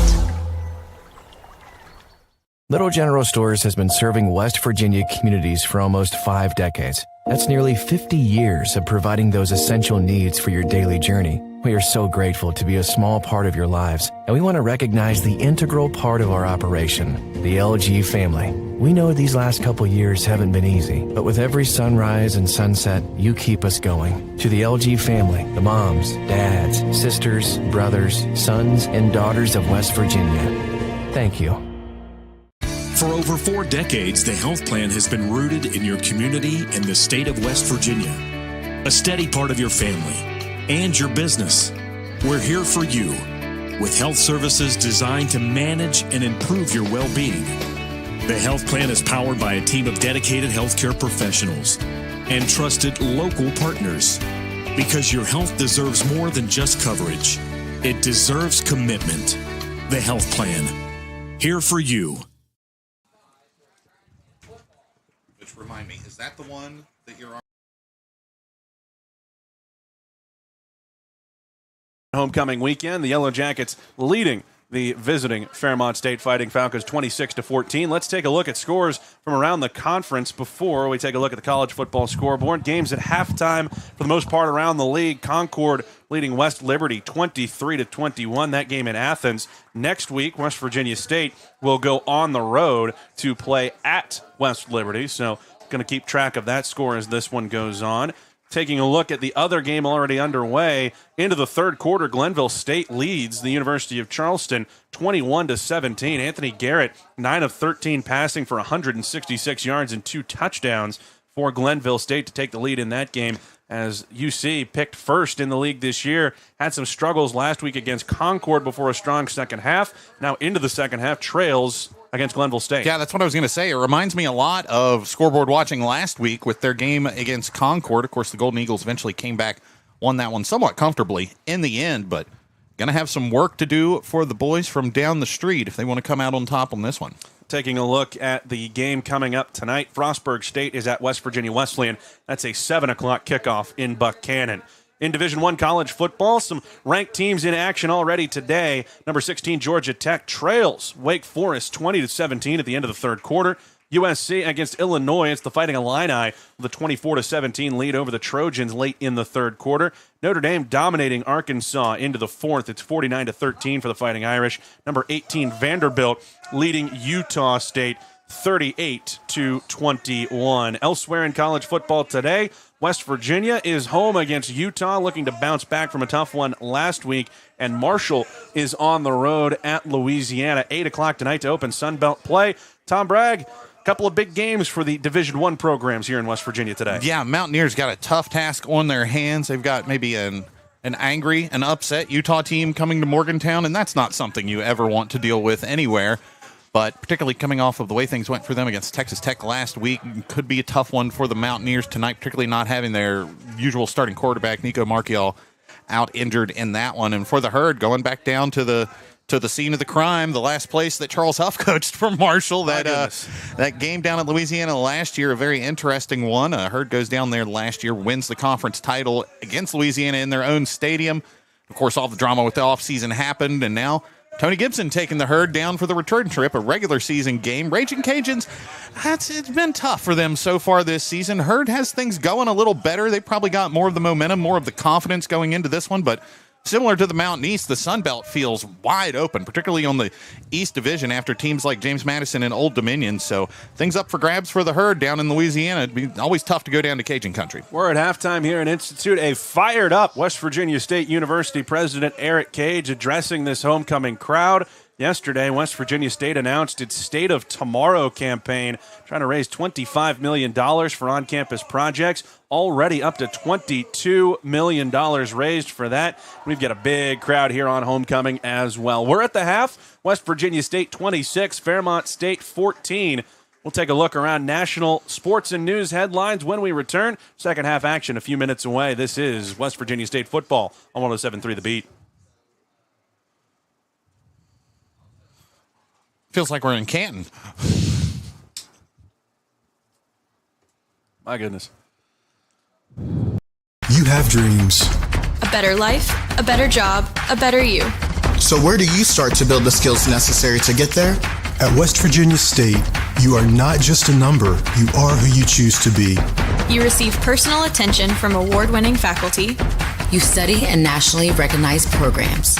You learn the skills that will get you the job you know you can have. No matter where you want to go or what you want to do, it starts at State.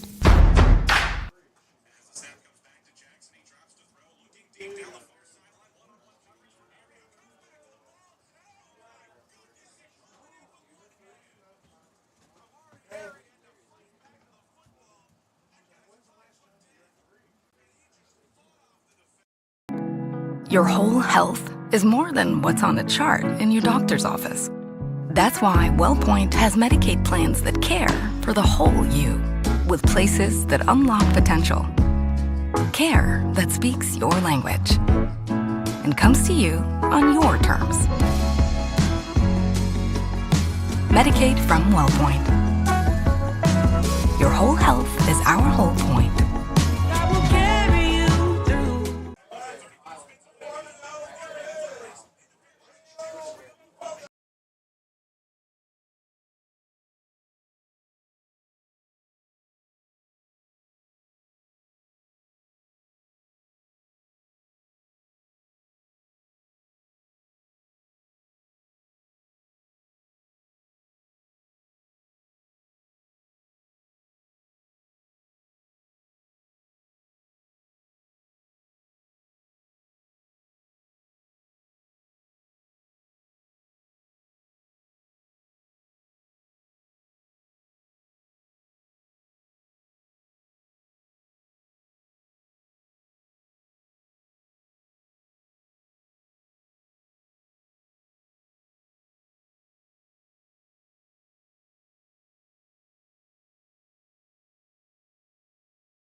is programs.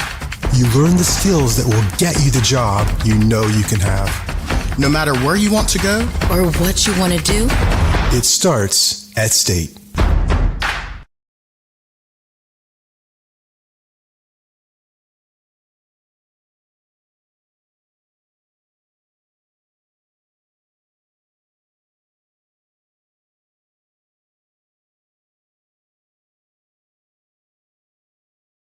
Fairmont State 26-14 on this homecoming weekend. I'm Daniel Woods. Tom Bragg alongside as West Virginia State looks to move to 2-0 in Mountain East Conference play, 30 minutes away from doing that. But Tom, homecoming weekend always brings a crowd here at West Virginia State.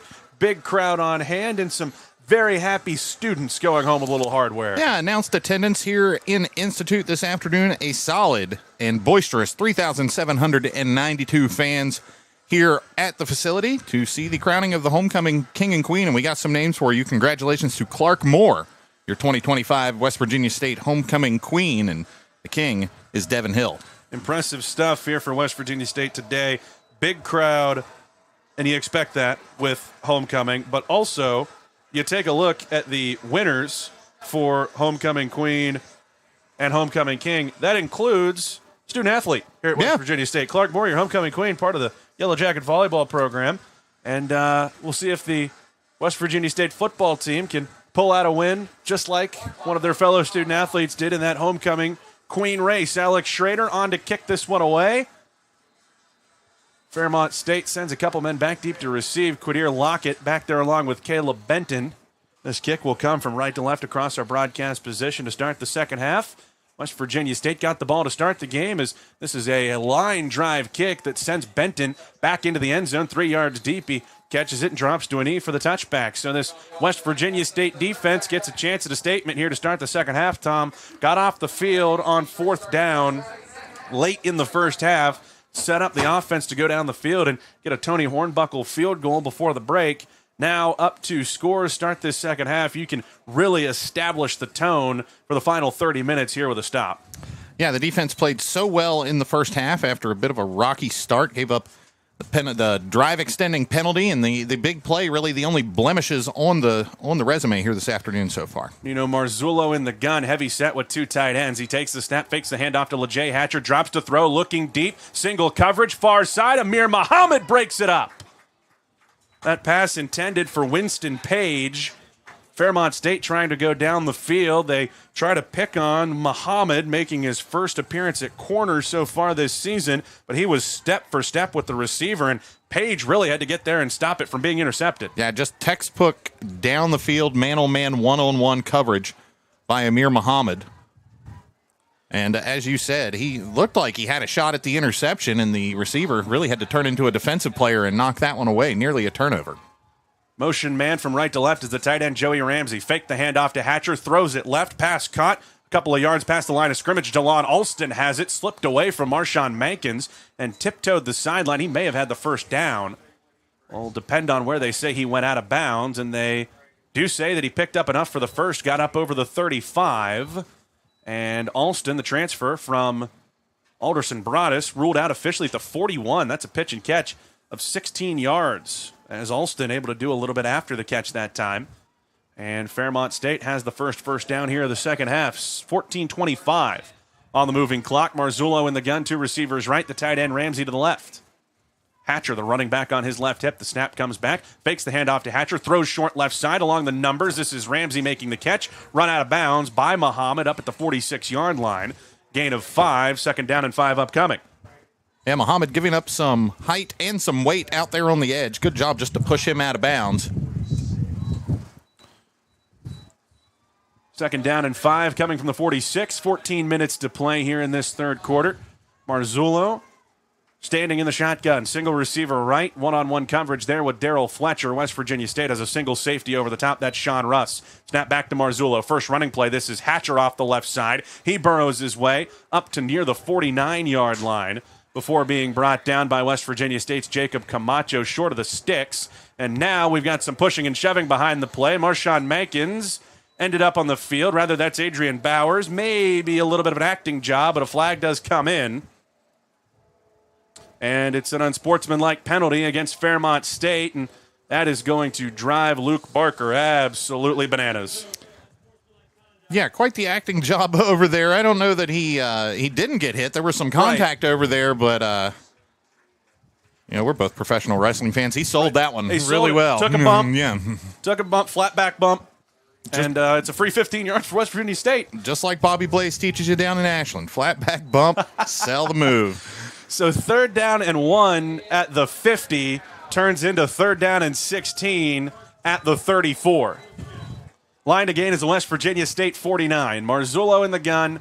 2 receivers left, 2 receivers right. Single left is Alston. Running back Hatcher to his left side. They motion a receiver across the formation. Snap comes back to Marzullo. Takes a 5-step drop, stepping up in the pocket. Throwing on the run, sailing it downfield and having it broken up by Eric McGuire. That one would have been a 1st down. Alston had to climb the ladder, and it gave McGuire enough time to recover and get a hand on the ball and break it up. And that Yellow Jacket defense now a perfect 4 for 4 on 3rd down opportunities at stopping this Fairmont State offense. You start to get into the latter stages of this one and think, well, what were the keys to this game? Getting off the field on 3rd down has been big for the Yellow Jackets today. 13:20 on a stop clock here in this 3rd quarter. West Virginia State getting the football back up 26-14. Ethan Vargo Thomas stands at his 19-yard line. Malik Baker back to receive at the West Virginia State 25. Yellow Jackets come after it, and they got the football. West Virginia State has gotten home a couple of times on the punt, and who else but Eric McGuire to break up the pass on 3rd down, then block the punt. It goes out of bounds at the 27-yard line. Yeah, not a super big guy. McGuire listed at 5'8", 170, using every little bit of that frame to get to that one. Pittsburgh native with the big play on special teams for the Yellow Jackets, and great field position here. 13:15 to go in the 3rd quarter. And I'll tell you what, Eric McGuire packs a punch, because that was not a busted play for Fairmont State. No, he went that through was a guy. Eric McGuire going through one of the protectors. And like you said, McGuire is 5'8", 170 pounds. And John Pennington said this on our coach's show a couple of weeks ago. 5'8" might be a little generous for Eric McGuire. I mean, 5'8" in his cleats. Right. Yeah. He got out there and just absolutely ran through one of those protectors for Vargo Thomas, who never had a chance. So they say the ball went out of bounds at the 26-yard line. This is the 2nd time West Virginia State makes a play on special teams to set itself up inside the 30. Back in the 1st half, you had the fumble on the kickoff return that was recovered by TJ Lomax. A couple of plays later, Devin Cox goes into the end zone. This time the block punt sets you up at the 26. Ball on the right hash for the Yellow Jackets. Caleb Jackson in the shotgun. Tight end to the left is Jackson McCarty. He's lined up in the backfield. 2 receivers to the wide side left. TJ Gregory, the lone receiver, right. Nashawn Hill, the running back, to the left of the quarterback. Fairmont State showing pressure as Jackson claps and takes the snap, hands it off for Hill, running behind the right guard, Brody Sipple, dances his way over the line of scrimmage and then is held up down inside the 25-yard line at the 23. Call it the 24. They give him 2 yards. 2nd down and 8 upcoming with 13 minutes to go here in the 3rd quarter.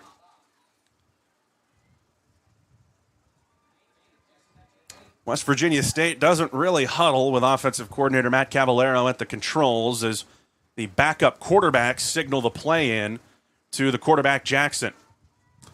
They flip the formation, everybody the same, just on the opposite side, working from that right hash, 2nd down and 8. Jackson with a heavy box from Fairmont State. Barks out the signals, now takes the snap and drops to throw. Firing over the middle of the field, one-on-one coverage. Malik Baker pulls it in for the West Virginia State touchdown. You can't put Malik Baker one-on-one on an island or you're going to get beat. And that's exactly what happened right there. Caleb Jackson puts it on him for the 24-yard touchdown. Yeah, just a nice, simple post route from Baker, but showing off the speed there, gets separation. And once he got a few steps on the defender, it was all over. Just a matter of getting the ball there. And nice, easy throw in for the touchdown. State extends its lead, pinning this extra point. Yellow Jackets up 32-14, 12:25 to go in the 3rd quarter. Got Baker in single coverage against the safety, Quadir Lockett-Smith, and he just beat him right across his face. Tony Hornbuckle on for the extra point. Kick up and kick good. 12:25 to go, 3rd quarter. West Virginia State with a statement to start the 2nd half, 33-14, the lead over the Fairmont State Fighting Falcons. This is Yellow Jacket football on 107.3 The Beat. Your whole health is more than what's on a chart in your doctor's office. That's why WellPoint has Medicaid plans that care for the whole you, with places that unlock potential.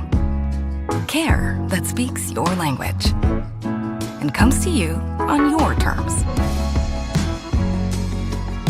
Medicaid from WellPoint. Your whole health is our whole point.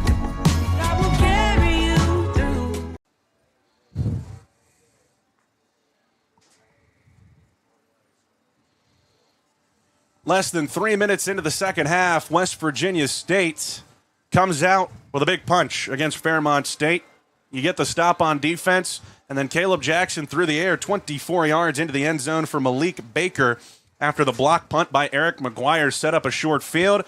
And you couldn't really ask for a much better start here in the second half if you're John Pennington and this coaching staff from West Virginia State. Your 12-point lead turns into 19 in just 2 minutes and 35 seconds. Yeah, Caleb Jackson, not the most efficient day, just 5 of 10.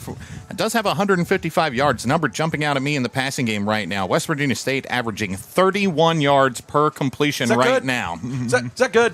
That is pretty good. And makes the lead 33-14. Something to note, though, this one, no lead is safe when these two teams get together. You look at last season, West Virginia State, late in the third quarter of that game up in Fairmont, trailed 31-10 before coming back to win. So roles reversed here this afternoon. State State holding on to a big lead right now. Alex Schrader's kickoff taken a yard deep by Caleb Benton, who drops to a knee and will take the touchback out to the 25-yard line. So West Virginia State's defense got a little bit of help from Fairmont State on that last drive, had 3rd down and 1 coming up at the 49-yard line, but an unsportsmanlike penalty after the play turned that into 3rd down and 16. And now we will see what this Fairmont State offense, at the direction of reigning MEC Freshman of the Year, Nino Marzullo, has to do down by 19 points. Yeah, the penalty on the last drive, a real drive killer. At that point, 0-3 on 3rd down. You turn 3rd and 1 into 3rd and a mile. Just not what you want to do if you're Fairmont State. Shotgun snap to Marzullo, fakes the handoff, throws over the middle, over the head of his intended receiver, Fred Highsmith, who then took a lick from Darrell Fletcher, and it'll bring up 2nd down and 10. Highsmith had to leave his feet, and we talked about it last week at West Virginia Wesleyan. Outside of Sean Russ, West Virginia State doesn't have a whole lot of height in that defensive backfield. That's a problem for Fred Highsmith because I don't think Darrell Fletcher was really trying to lay him out and take out his legs like that, but Fletcher just kind of ran underneath him to make sure that got broken up, and Highsmith, having left his feet, kind of took a tumble there. Yeah, if Highsmith had managed to hold on to that one in the air, I'm not sure he would have through the ground with the hit he took. Marzullo in the shotgun, motions a receiver from left to right across the formation. That's Winston Page. Takes the snap, hands it off for LeJay Hatcher running left side. Breaks through a tackle, spins off of another, and then is drilled by Jabari Henry at the 21-yard line.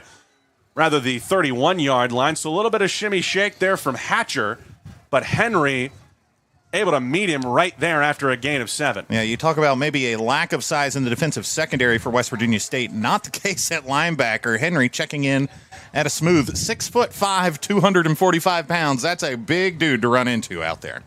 So it'll bring up 3rd down and 3. Another chance to get off the field for West Virginia State. 11:45 left in the third quarter. Marzullo from the shotgun takes the snap and looks to throw. Firing over the middle. Pass caught. 1st down up to the 36-yard line. Jalon Alston pulls it in.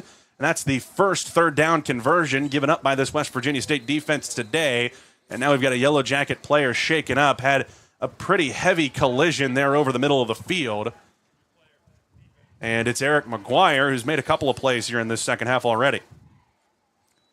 And McGuire down, being tended to by this training staff at West Virginia State.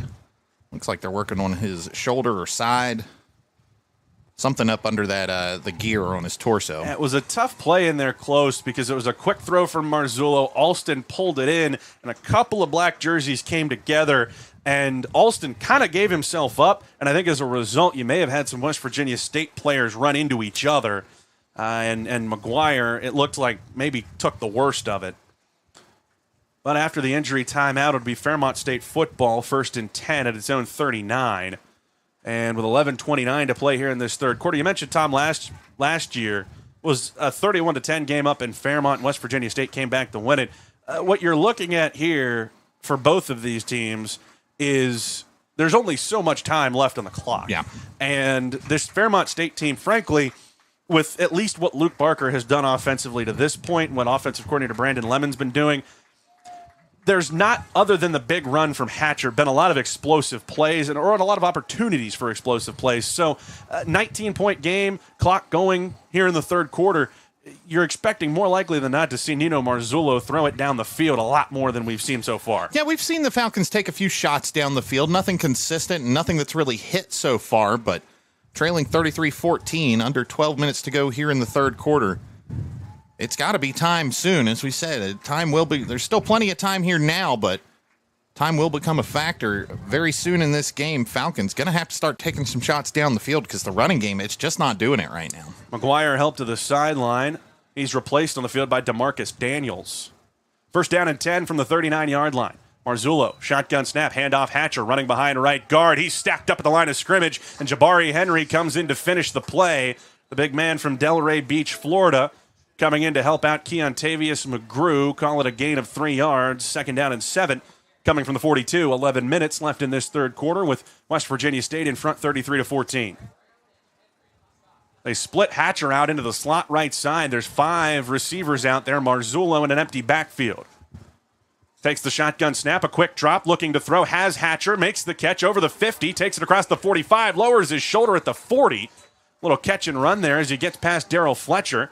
And a big gain there for the running back out of the backfield. Hatcher coming into today, 10 catches for 93 yards. And they're going to leave him out there at receiver and leave Marzullo back there by himself. Clock down to 10:35. They'll work from the West Virginia State 39. Snap to Marzullo, looking to throw. Same play set up. This time it's through Hatcher's hands and broken up by Marshawn Mankins. Yeah, that one just a little bit off the mark. Mankins right there to make sure the ball finds the turf instead of hands, and it'll bring up second down. Now, I'm not going to say it for sure, but I think there's a chance we can close the book on Leonard Farrow, and yes, we can. Farrow's tried to go in this game, was questionable coming in. He's now over on the sideline in street clothes, and in to spell LaJay Hatcher is James Borber. Redshirt freshman from Hyattsville, Maryland, lines up in the backfield. Snap to Marzullo. He fakes the handoff, throws left. Joey Ramsey, the tight end, makes the catch in the flats, and then is submarined as he takes it down to the 32-yard line by Sean Russ. Got a little bit of a tie-up behind the play between Darrell Fletcher and Davin Driscoll. But it'll bring up third down here for Fairmont State. Third down and 3 upcoming from the 32. Yeah, nice disciplined play by Sean Russ, the transfer from Bethune-Cookman. Sets up third down. Another opportunity here for the Yellowjackets to get off the field. Fairmont State just 1 of 5 on third downs this afternoon. Marzullo with Borber to his left, takes the snap, looking to throw left, pump fakes, he's under pressure, steps up, fires over the middle of the field, pass broken up. It falls incomplete to bring up fourth down. The intended receiver was the tight end Davin Driscoll. He got a hand on it and then took an absolute lick from Gemmel Smith. And now Driscoll's slow to get up. He really opened up his body to try to pull that pass in and then got flattened as he tried to grab it. Yeah, I don't know so much that Gemmel Smith broke that pass up as he just separated the man from the ball there, laid a big hit on the Fairmont State receiver, and slow to get up. He's back on his feet now and being helped off, but man, hit stick came out on that one. That was Winston Page shaken up on the play. But a decision here for Fairmont State. Fourth down and 3, 9:48 to go. In this third quarter, they've got maybe the best kicker in the Mountain East Conference in Emmanuel Richardson, but this would still be a 49-yard attempt in a 19-point game. Saw them go for it on 4th and 8 from the 39, and it looks like Luke Barker's going to keep his offense on the field. Yeah, the way things have gone so far in this game and just looking at the situation, 9:48 to go, you're down 33-14. Field goals aren't going to win this game for you at this point, so not a big surprise to see the Falcons offense back out on the field here. 4th and 3, ball on the 32, 9:48 to go here in the third quarter. Hatcher back in the game at running back. 2 receivers to each side here from the left hash. The tight end Driscoll is lined up in the slot to the right. West Virginia State loads the box as Massey is motioned from left to right. The snap to Marzullo. He looks to throw. He's pressured. He steps up. He fires on the run. It's incomplete. West Virginia State turns him over on downs again. I believe even if that had found a receiver, I'm not so certain Marzullo wasn't past the line of scrimmage already when he let that one go. But that West Virginia State defense stands up on its own side of the field again, Tom. You turned him over on downs late in the first half. Now you give up your side of the field for the first time in the second half But again, you bend, but you don't break. 4th down and 3. You get some pressure on Marzullo. And I'll tell you what, he had maybe some happy feet back there, had some things developing, but just tried to get rid of that ball as he tried to maybe even run for the first down. Yeah, what else can you say about this Yellow Jackets defense? They haven't been the dominant, stranglehold type situation, but man, when they have needed them, the Jackets have called upon that defense, and they've come through. Jackson working from the shotgun, takes the snap, handoff Devin Cox, slips away from one tackle and squirts his way back up over the 30-yard line. The line of scrimmage was the 32. He at the very least avoided a loss there, but I'm not sure he got much more. Yeah, that one will hit the average a little bit. He was, going for about 12 or 13 a clip before that. Hasn't had a whole lot of carries today. But yeah, this young man, certainly a bright future in the backfield for West Virginia State. West Virginia State reaching into the bench a little bit here at receiver. You've got Adrian Mosley in the slot to the left, Javian Jones wide to that side, and the single receiver right is Devin Washington. He's in single coverage against the Fairmont State corner. Out of the shotgun, Jackson takes the snap. Fairmont State sends pressure. He'll roll to his right, looking to throw. Fires towards the sticks. Pass caught. Devin Washington up at the 44-yard line. First down, West Virginia State. Devin Washington, the transfer from West Virginia Wesleyan, just his 11th catch in a Yellow Jacket uniform. This is 3rd season. But that's really more a testament to the depth that West Virginia State's had at receiver over the last few years, because he put up 800 yards in 2 years with the Bobcats. Working from the right hash, ball at the 43. Jackson in the gun, 2 receivers left, single to the right. 4-man front for Fairmont State, a 7-man box. Jackson takes the snap, hands it off for Cox, running behind right guard. Not a lot of space to work with. He again gets low to the ground and dives forward up to the 46, calling a gain of 3, 2nd down and 7. A low center of gravity for Devin Cox certainly helps him there in the backfield, because he's already not the biggest guy, and then he runs low to the ground. He's able to maybe make his way through the trees a little bit better than some other running backs. Yeah, that one looked doomed to be just no gain back to the line of scrimmage, but able to squirt through down low to the ground, get a few on that one to make 2nd down a little bit more manageable. 2nd and 7 upcoming from the right hash. Under 8 minutes to go now in this 3rd quarter. West Virginia State leading 33-14. The shotgun snap to Jackson. He looks to throw. Steps up, fires underneath. Pass caught, 48-yard line, and Cox made it, but then ended up on the wrong side of the hit from Quadir Lockett-Smith. A short gain up to the 49-yard line makes this a manageable 3rd down and 5. Yeah, big hit from Lockett-Smith out on the far boundary. It's a nice job of getting the man down to the ground, because one-on-one situation out there. A lot of room to run if he doesn't make the tackle. Call it 3rd and 4 from the 49. West Virginia State sends its extra offensive lineman onto the field. 6 offensive linemen out there with the senior David Dawson.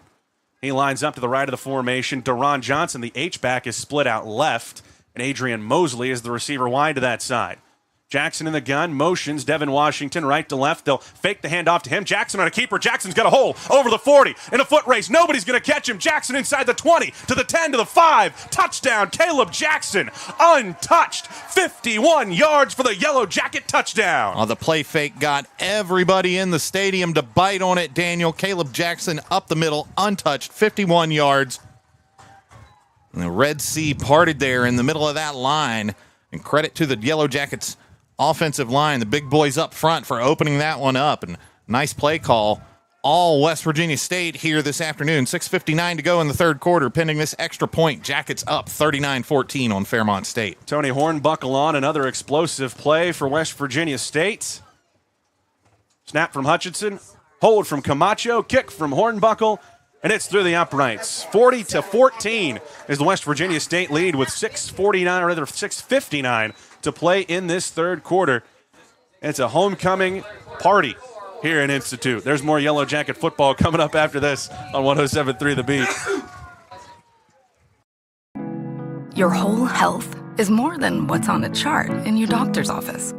That's why WellPoint has Medicaid plans that care for the whole you, with places that unlock potential. Care that speaks your language and comes to you on your terms. Medicaid from WellPoint. Your whole health is our whole point.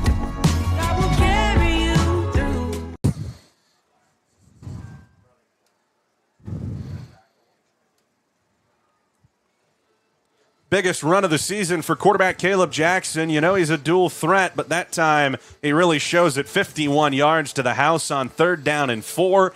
And West Virginia State leads Fairmont State 40-14 with 6:59 to play here in the 3rd. For West Virginia State, 5 plays, 68 yards in 2 minutes and 43 seconds to make this lead even bigger. Well, Woody and his crew are partying on the rooftop tonight. We're partying at Dickerson Stadium, the Yellowjackets, I was going to say, they're partying in the end zone this afternoon. 40 points. What an offensive showing.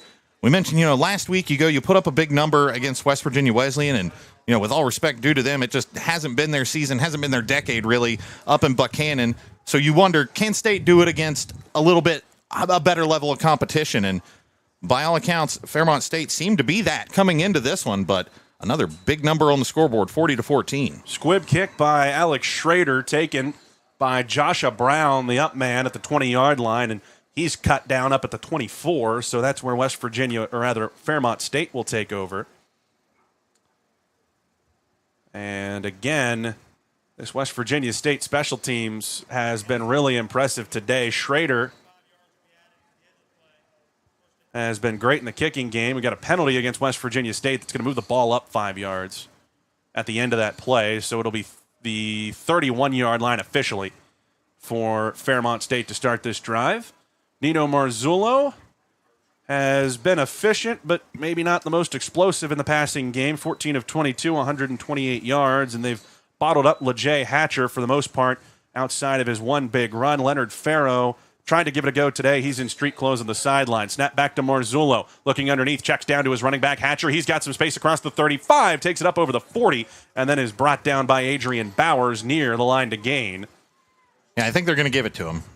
I think they're going to spot that right on the 41-yard line. Call it the 42-yard line, maybe. Either way, sticks are moving. It's going to be a first down for the Falcons. First down and 10. Marzullo in the gun.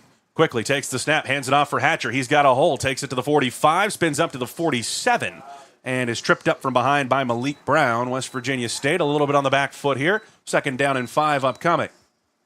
Phillip Bright into the game for the first time on the West Virginia State defensive line, into the defensive tackle spot. 2nd and 5, Marzullo hands off again. Hatcher shakes off a tackle, takes it up to the 49, wrapped up and brought down.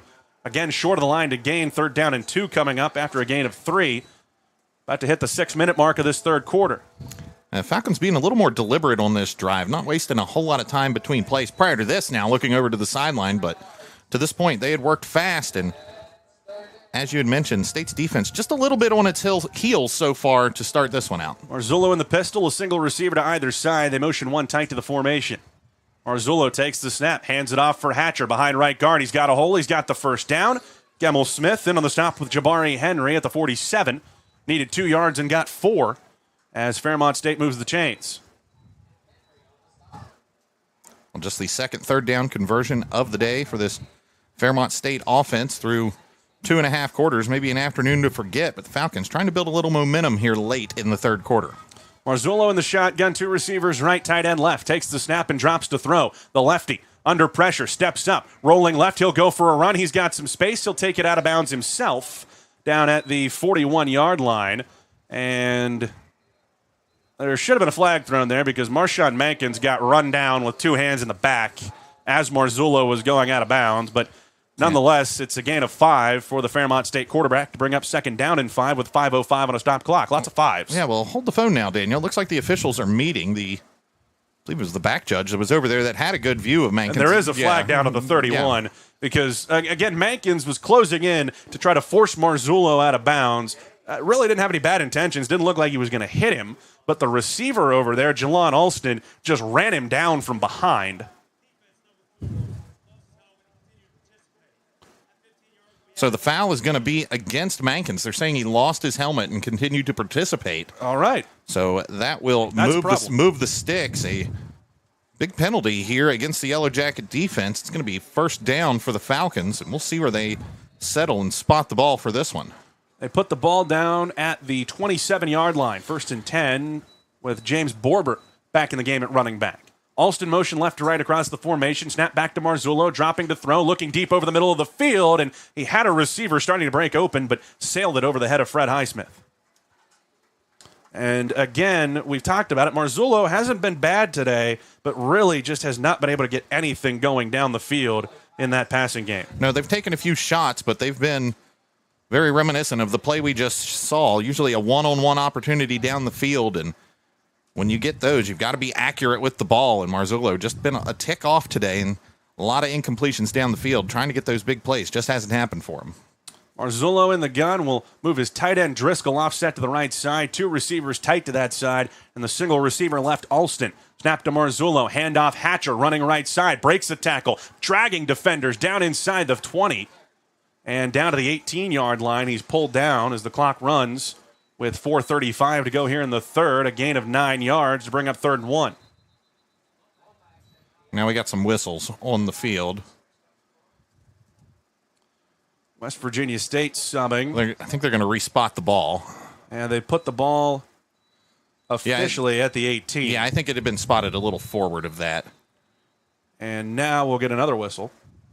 And it looks like a timeout on the field. West Virginia State takes their first time out of the second half. We'll take it with them. 4:31 to go in this third quarter. Yellow Jackets on top, 40-14 over Fairmont State. This is Yellow Jacket football on 107.3 The Beat.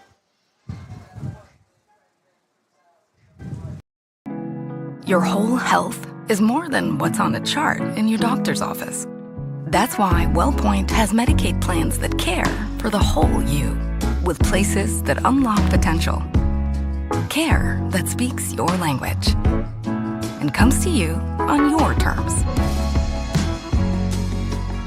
Medicaid from WellPoint. Your whole health is our whole point.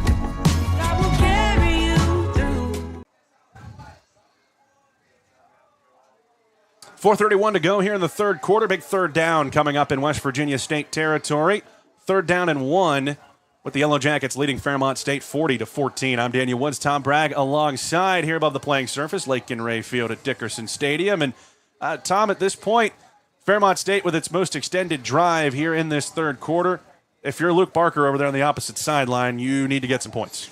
Yeah, 3rd and 1. This is a big spot. They have not been great on 3rd down today, but in the more recent history, they've been all right. So, interesting play coming up. Pistol snap to Nito Marzullo. Handoff. LeJay Hatcher has the first down. Slips a tackle inside the 10 and then loses his footing as he goes over the 5. Fairmont State nearly had 6. Instead, it'll have first down and goal. Yeah, things really opened up over the right side of that offensive line for the Falcons, and they're working fast. Marzullo out of the pistol. Another handoff for Hatcher. He's got a hole. He's met at the goal line and dropped by Adrian Bowers, but he stumbles into the end zone for the Fighting Falcon touchdown. 4:10 to play here in the third quarter. Fairmont State on the board for the first time in the second half. It's 40-20, pending the extra point from Emmanuel Richardson. And Bowers with the big stick at the goal line there. Trouble was he was about a step or two back behind the line. Put the man on the ground. Unfortunately, he was in the paint when he fell. It's a touchdown for the Falcons. The snapper is Jack Stanislacic. The snap back, the hold down, the kick up, and the kick is blown dead. Flag down and a signal of offsides against West Virginia State. So we're going to have to kick this again because it was whistled before the snap. And now they're asking Luke Barker if he wants to take the penalty.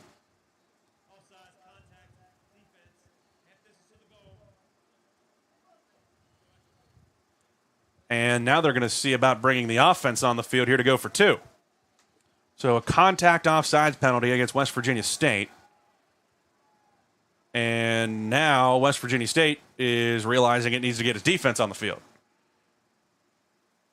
The Gemmel Smith had popped up to run out there. They're going to hold him off, and we're going to get an opportunity here for freshman Demary Toney to set up there on the edge. Marzullo will line up in the shotgun. The running back Hatcher to his left, single receiver either side, tight end either side. Motion man right to left, Fred Highsmith, the receiver. Snap to Marzullo. He'll roll that way. He'll throw. He'll have the pass caught. The 2-point conversion by Fred Highsmith. And the penalty comes back to bite West Virginia State. 4:10 to go, third quarter. It's West Virginia State 40, Fairmont State 22. Back after this. This is Yellow Jacket football on 107.3 The Beat. Your whole health is more than what's on a chart in your doctor's office. That's why WellPoint has Medicaid plans that care for the whole you, with places that unlock potential. Care that speaks your language and comes to you on your terms. Medicaid from WellPoint. Your whole health is our whole point. I will carry you through.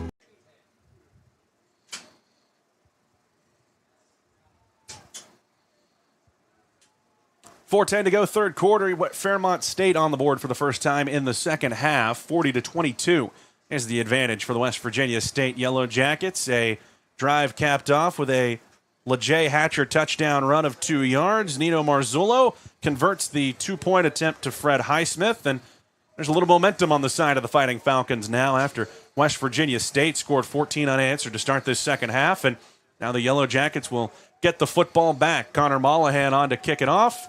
Devin Washington and Devin Cox headed back deep for West Virginia State. Yeah, big key in this game so far for the state defense was its ability to get off the field on third down. We saw multiple times on that drive the Falcons able to convert on third downs, and they get into the end zone for the score as a result. Mollahan's end-over-end kick, 4 yards deep in the end zone, caught by Washington, who drops to a knee for the touchback, and they'll bring it out to the 25-yard line for Caleb Jackson in this West Virginia State offense. 4:10 to go here in this third quarter. West Virginia State has not necessarily done a ton through the air. They've only thrown 12 passes, 13 passes, 12 of them by Caleb Jackson. Had the incompletion on the trick play by Amari Airy, but 7 of 12, 169 yards and 2 touchdowns. That's a pretty good rate in terms of what you're picking up per completion. Yeah, you still look at that per completion average at 24.1 per catch right now, and that'll do it. That'll get things done. 40-22 here. State gets the ball back, 4:10 to go in the third quarter. Jackson in the gun, 2 receivers, left single right, takes the snap, drops to throw, now bootlegs out to his right. Jackson stops, fires deep, one-on-one coverage for Amari Airy, breaking open, he makes the catch at the 31-yard line, and he will run away from the defense. Goodbye, Amari Airy. Touchdown, West Virginia State. 75 yards to the crib, and how about that for an answer, Yellow Jacket fans? Yeah, just like they drew it up, you come on the field after your defense gives up the first touchdown in quite some time. And if you're the state offense, Matt Cavallari, you think, why not? Let's take a shot on first down. Amari Airy, one of the best receivers in this league, and showed why on that one. Got a little separation while the ball was in the air. 75 yards to the crib, touchdown for the Yellowjackets. And now a whole bunch of flags after the play. Got 3 pieces of yellow fabric out there. Well, these teams, this one, Chippy might be underselling how you would describe this one. There's been some pushing and shoving. There's been some tensions. So a 15-yard unsportsmanlike penalty against West Virginia State that will go on the kickoff. So Tony Hornbuckle's still going to have a regular old PAT here. 75 yards, Jackson to Airy, another big play. Those two really, really like that connection. And I'll tell you what, Tom, I'm going to make a reference, and I hope it's one you get. I know it's one you're going to get. I'm going to make a reference to somebody that spent a little time here in Kanawha County. Amari Airy, I think homecoming at West Virginia State for him, maybe a little bit like Thanksgiving for Randy Moss. 3 catches for 189 yards and 2 touchdowns. Yeah, he's got those Moss against the Cowboys on Thanksgiving 98 numbers. I don't think we got a turducken around here to give him after the game. Might have to find one. It's homecoming. Who knows what they got around here? Folks across the street at Ridgeview Barbecue can come up with that for us.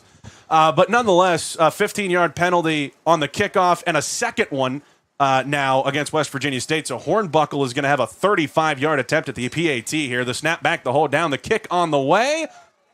And nothing's too hard for Tony Hornbuckle. He puts it right down the middle for the West Virginia State extra point. 47-22, the Yellow Jacket lead with 3:56 to play here in this third quarter. How about that for West Virginia State? 75 yards on one play and just 14 seconds off the clock for the Yellow Jackets.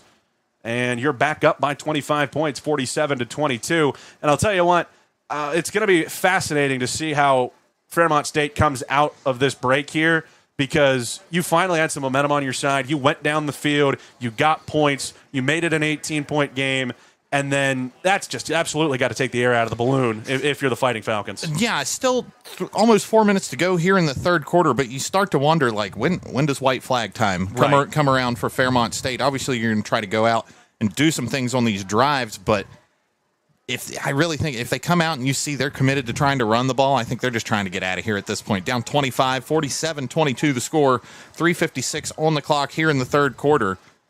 And really, it started out well for the Falcons in the first quarter. You look at those first two drives, you go down, you get points, you get a big stop on the other side. Things are looking well for the Falcons. West Virginia State found its footing, though, and really, it's been all Yellow Jackets then. A big second quarter, came out of the locker room fired up, put 14 unanswered on the board before Fairmont State could answer. And then they go right back down the field. First play, 75 yards to Amari Airy, 47-22. Like I said, 25-point differential right now. It's got to be starting to get close for white flag time for the Falcons. Alex Schrader kicking off from his own 20 after the penalty. Boots this one on a squib kick down to the 27-yard line. This is Lockett Smith on the return. He's got a seam to the sideline over the 45. Wrapped up as he goes over the 50. Pulled down from behind, and now a flag out behind the play. And there was maybe a big fistful of jersey on the tackle. Yeah, the way Lockett Smith spun around there, it looked like somebody had a hold of him. Didn't go right down either, so they didn't have they didn't have him wrapped up is what I saw out of that. Instead, it's a holding penalty against Fairmont State. So the rain just keeps coming down on that Fairmont State sideline. Thought you maybe had a chance at a horse collar tackle there that probably would have had you down inside the 30, but instead it's 10 yards from the spot of the foul, and that flag came down at the 48. They're going to mark this back at the Fairmont State 38-yard line. You were looking at starting on West Virginia State's side of the field. Instead, you're back inside your own 40. Yeah, even without what we thought was the potential horse collar, just a great return. Set the Falcons up with good field position, but as has been the case most of the day, one step forward for Fairmont State, and it looks like about 17 steps backward on that one. First down and 10. Snap back to Marzullo. Quick drop to throw. Under pressure, rolling left. Here comes the pressure from West Virginia State. He lobs it over the head of a defender. It's caught. Taking this into West Virginia State territory is Winston Page, who gets back to just about where they would have been in the first place. Yeah, I was going to say, they just about got it all back on that play, and that's something that Fairmont State has found some success with. They run plays, they run receivers down the field, but they leave a running back or a tight end in close or on drag routes as sort of a release valve. They've dumped it off several times and gotten big gains out of that. Ball down to the 37-yard line of West Virginia State, 3:27. Now rolling down to 3:20 on the clock. Snap back to Marzullo. Swing pass out to the right side for LeJay Hatcher. He's got blockers. He shakes off one tackler and drops the shoulder down to the 30-yard line. Darrell Fletcher in to stop him with Marshawn Mankins, but a pickup of 7 quickly brings up second down and 3 at the West Virginia State 30. Yeah, Sean Russ came flying in looking to make the big hit on that, but a nice job to shrug that one off and fall forward on the play. Empty backfield for Marzullo, 5 wide with under 3 minutes to play here in the third. 47-22, the West Virginia State lead. He takes the snap, steps up in the pocket, fires underneath, pass caught over the middle of the field by Winston Page, and now a flag down behind the play. Jalon Alston trying to block downfield is going to get called for the hold. Again, 1 step forward, 2 steps back for Fairmont State. You get a completion. You're right in the area of moving the sticks, getting a first down. But it's not a hold. It's offensive pass interference. So instead of 10 yards from the spot, it's 15. And you're going way back on this one. You had yourself set up second down and 3 at the West Virginia State 30-yard line. Instead, you're going to get second down and 18 at the 45. Yeah, big swing there. And gosh, the penalties just killing the Falcons all day, but especially on this drive. Looking at the numbers for the whole day, 6 penalties, 68 yards on the Falcons. 2:40 on the running clock. Marzullo in the empty backfield. Gets the snap. Quick drop, looking over the middle. Pass through the hands of its intended receiver, Noah Tucker. And that'll bring up third down and 18. Tucker, the freshman from LaPlace, Louisiana, hasn't had the best hands today. He's the kick returner that fumbled the ball and set up West Virginia State late in the first half. Now, after that drop, it's third down and 18. They're at the 45 and need to get to the 27. Clock stop, 2:33 to go in this third quarter with West Virginia State ahead 47-22. Marzullo, 2 receivers to either side. Takes the snap, drops the throw, stepping up in the pocket under pressure, fires as he's hit. It's caught by Alston at the 30-yard line. He's run out short of the sticks by Amir Muhammad, but almost certainly Fairmont State will keep the offense on the field here for fourth down and 3. Falcons 0 for 2 on fourth down so far today. 2:20 to go here in the third quarter. Another one coming up. Need to get to the 27. Ball spotted at the 30. 3 receivers wide right, single receiver to the short side left. Snap to Marzullo. Quick drop looking to his right. Doesn't have a receiver. Rolling. Fires. Pass caught. Fred Highsmith hit from behind, but he's got the first down up at the 22-yard line. Darrell Fletcher tried to jar it loose, but Fairmont State able to convert. Marzullo extending the play and finding Highsmith for the grab underneath. And now the Fighting Falcons want to go quickly. 1:50 to go here in this third quarter. Ball spotted down at the 22-yard line. James Borber into the game at running back to the left of Marzullo. 2 receivers left, single to the right. Tight end Ramsey offset left side. Marzullo takes the snap under pressure, firing over the middle of the field over the head of his intended receiver. That was Jalon Alston downfield, and West Virginia State had that bracketed well. A chance at an interception there for Sean Russ, but just wide of the Yellow Jacket safety. Alston looked like he had some space, got some separation right off of the line, but that ball sailed a little bit on the Falcons quarterback, and really the only players that probably had a chance to make a play on that ball were the West Virginia State secondary. It falls incomplete. Davin Driscoll back into the game at tight end. Shotgun snap goes to Marzullo. West Virginia State sends pressure. Marzullo nowhere to go. Steps up in the pocket. He's wrapped up from behind, and he's pulled down. West Virginia State closed in a hurry. Kieran Garcia and TJ Lomax got him behind the line of scrimmage for a loss of 3. It looked like he almost was able to wriggle out of that one and at least fight back to the original line of scrimmage. He dropped for a loss, bringing up another third down. Second down, and rather third down and 13. Upcoming from the 25-yard line. 1:05 on a rolling third quarter clock. The snap to Marzullo. Again, West Virginia State sends pressure. Marzullo flushed out left. Marzullo looking, fires, pass wide of its intended receiver. He had Driscoll breaking to the sideline, but he couldn't get it to him. Was hit as he threw by Marshawn Mankins, and now it appears that Luke Barker will bring the field goal team on with 55 seconds left here in the third.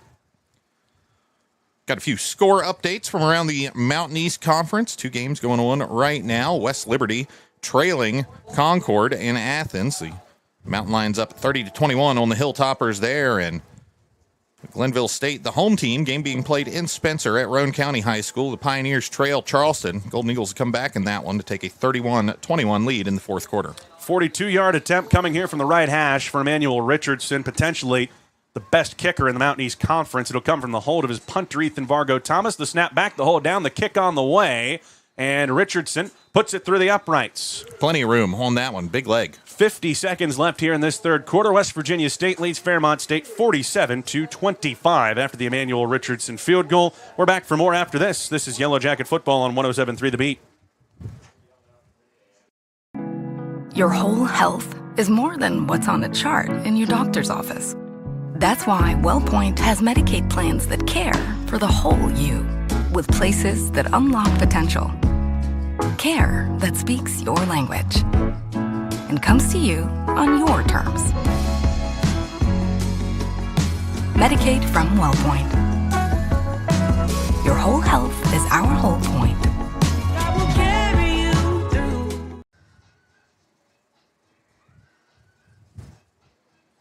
Fairmont State with its second scoring drive of the second half. Emmanuel Richardson with a 42-yard field goal, 9 plays, 38 yards in 2 minutes and 57 seconds. But West Virginia State maintains a 3-score lead, 47-25, and now gets the football back. Last time out, a 1-play touchdown, 75 yards.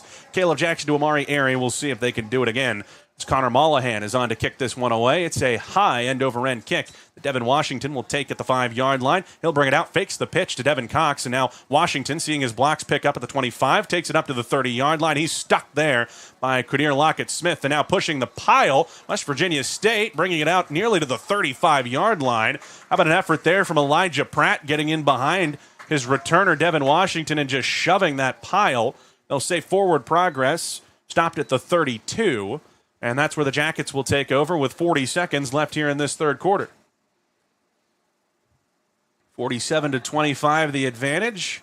And Caleb Jackson back out with the offense. Take a look at the personnel here. Mixing things up here in the second half.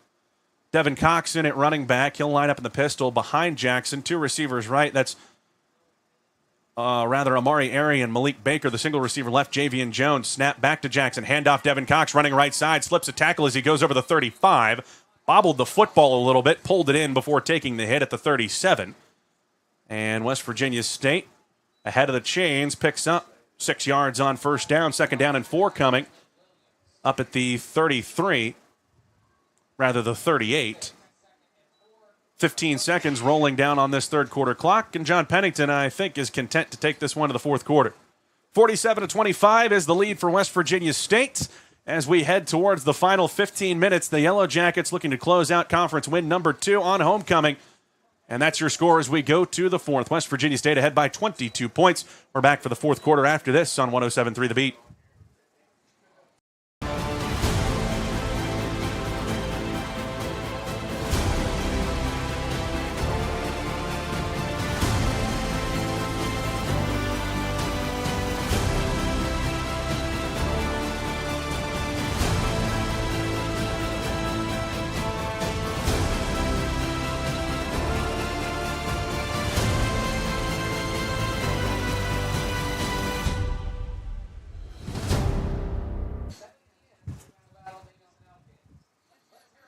Like a loose dog or one under control? No, the dog you pointed out before is it's somebody with the volleyball team, and she's holding it on the field. There was a golden retriever down there, too. Ooh. Even better. I'll bring Zeke next time. Yeah.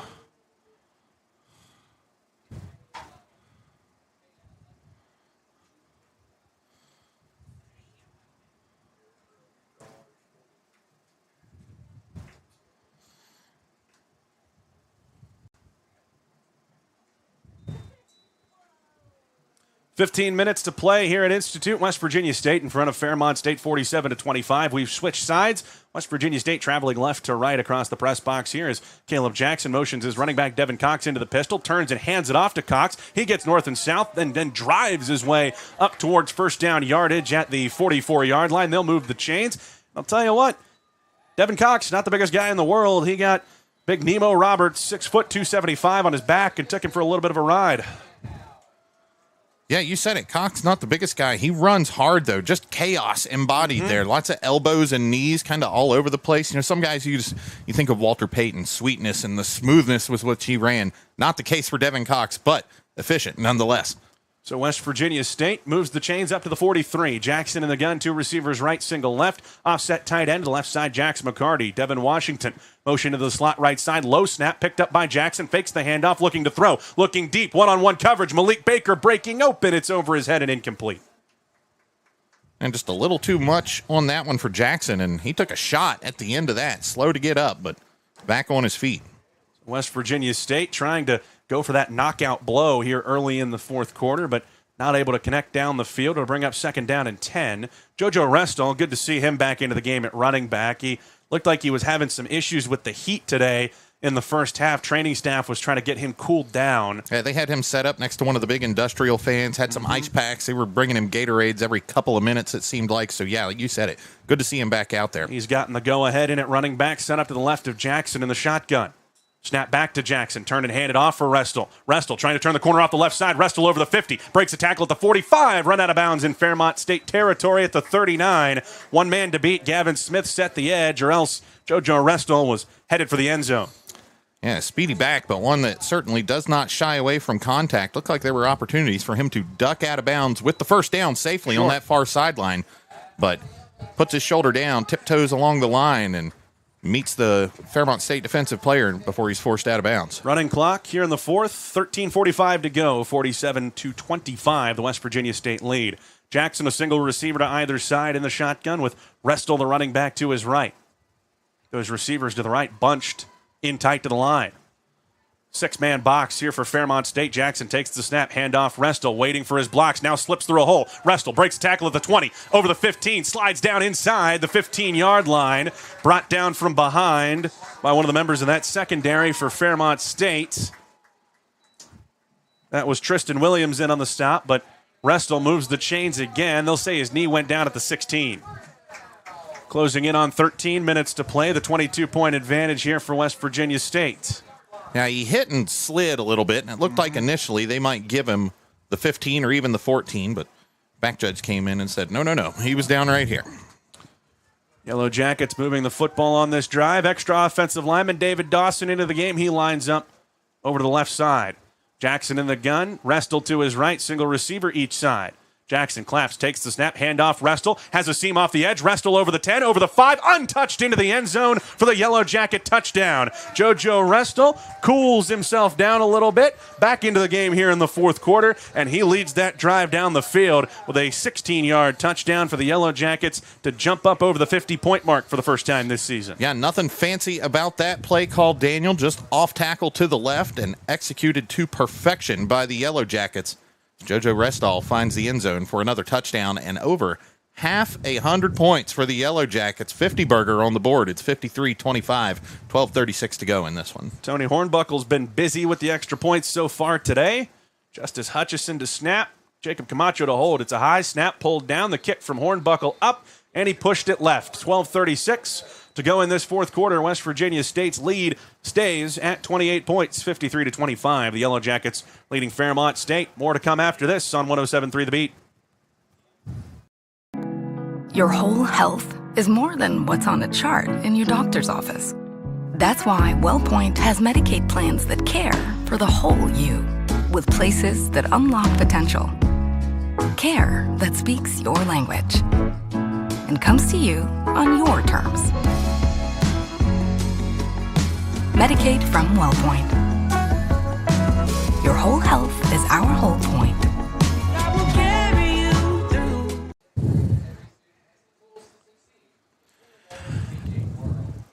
JoJo Restel into the end zone for West Virginia State, capping off a 6-play, 68-yard drive in 3 minutes and 4 seconds with a 16-yard touchdown run. Yellow Jackets past the half-century mark. 53-25 is the score, and what has turned into a little bit of a second-half romp on homecoming for West Virginia State. Alex Schrader back out to kick this one away with 12:36, all that separates the Yellow Jackets from conference win number 2 on the season. Now you look at the score by quarters, the middle portion of this game, really where State feasted, got at it early in the second quarter. 23 points on the board in the second quarter, 21 in the third quarter, 6 already here in the final period. Yellow Jackets offense really stretching its legs out, flexing its muscles this afternoon against the Falcons. Schrader with a line drive kick over the head of the deep man. That's Noah Tucker back deep to receive, and that one just sailed over his head and will be a touchback out to the 25-yard line. So 12:36 left. This Fairmont State offense coming back out. They've moved the ball down the field all right their last couple of times out there, but got into the end zone once, had a drive stall. And again, I think the lack of the downfield passing game has really been where you found the problem for Fairmont State today. West Virginia State has really just been able to bracket things over the top. Yeah, in a tight game, you think Fairmont State playing the way that it has, I mean, they got a shot, but once you get down by multiple scores the way the Falcons have been most of the afternoon, it's tough to come back playing that way. Marzullo to pass, nowhere to go, rolling to his right. He'll go for a run, slide down at the 30-yard line. Gain of 5 on the play for the Fairmont State quarterback as we roll under 12 and a half minutes to play. A business decision there as Adrian Bowers bearing down on that one. The quarterback just opts to slide and live to play another down. Well, Jay Hatcher has been the bright spot on this offense for Fairmont State. 7 carries for 129 yards. He's also their leading receiver with 5 catches for 41 yards. He comes off for James Borber. The snap back to Marzullo, looking to his left, pass underthrown, looking for Jalon Alston on the comeback. And tight coverage from Amir Muhammad. Alston never really got turned around for the ball. Muhammad saw that one all the way, went to break on the ball, but Alston still in his route. As you said, went to make that comeback route, and just the receiver and the defensive back clashed into him. But Muhammad had a beat on that. Looked like he was going to be able to make a play. It's been an impressive day for Amir Muhammad out there at corner. Had played safety all year. Gets a start at corner. He's been strong. The snap to Marzullo, looking to throw on 3rd and 5. Fires left, right at Muhammad. The pass caught by Jalon Alston, right at the sticks, and it looks like Muhammad able to make the stop a little bit short. And they'll spot the ball at the 34, line to gain the 35. Really no point in punting here if you're Fairmont State. 4th down and 1, 11:40 to go. And now a flag comes out, and it looks like the center, Ethan Wolford, had moved the ball a little bit early, and now you're going to have to move the ball back. Yeah, the right tackle jumped after the ball flinched, and flag comes out, and it looks like that'll bring the special teams back out. So right. Punt team on. You went from 4th and 1 to 4th and about 6 here, and Fairmont State just going to kick it away. Fargo Thomas out to punt again. Jack Stanislacic, the snapper. And Malik Baker back for West Virginia State at the 30. Fargo Thomas standing in his own 19. He's had one blocked today by Eric McGuire, who was shaken up later in the half by West Virginia State, and he's off on the sideline in street clothes. The snap back. This one's blocked again. He just barely got it off. It rolls into West Virginia State territory. More of a deflection than a true block, and it goes down to the 36-yard line where it's down by Josiah DeMoss. But I'll tell you what, Tom, we talked about at the top of this game, this Fairmont State special teams unit is one of the best in the conference. Fargo Thomas is a great punter. Emmanuel Richardson's maybe the best kicker in the league, and you've blocked a couple of punts, and you've kept Emmanuel Richardson off the field. Yeah, as good as those specialists are, and you said it, they're great. Certainly as a group, probably the best in the league. Individually, also maybe among the best in the league. But the protection just hasn't been there for them today. West Virginia State's been living in the backfield on those special teams plays, and as we've seen, a blocked punt, and that one, I think it'll probably go down in the books as a block, but more of a deflection, as you said. That one hit and rolled about 30 yards, but still decent field position to start this one out in the middle of the field on its own half for the Yellow Jackets. Ball spotted down at the 36. Snap to Jackson. Handoff Devin Cox. Looking to get outside off the left side. He breaks a tackle across the 45. Cox grabbed by his jersey. Still dragging defenders into Fairmont State territory like a bolt of lightning down to the 40-yard line. He just kept going. And Tyree Smith had him by the jersey, but Devin Cox just wouldn't go down. Yeah, never stopped moving his legs, kept his knees high as he kind of got spun around by the back of the jersey. Probably gained 6-7 more yards after the contact when it really looked like he was going to go down. And just like that, the Yellow Jackets back in Falcons territory, 10:51 to go. It's going to be a first down for West Virginia State. Cox brought down at the 37-yard line. Call it a gain of 27 yards, and had a West Virginia State lineman down behind the play. Justice Hutchison tried to get up and stay in the play, but they're going to bring him off. And we'll get a new left guard into the game. That's Chris Faulkner. So West Virginia State not really subbing on offense a whole lot yet, but that may be the sign there with one of your linemen going down that some changes are due. Faulkner into the game at left guard.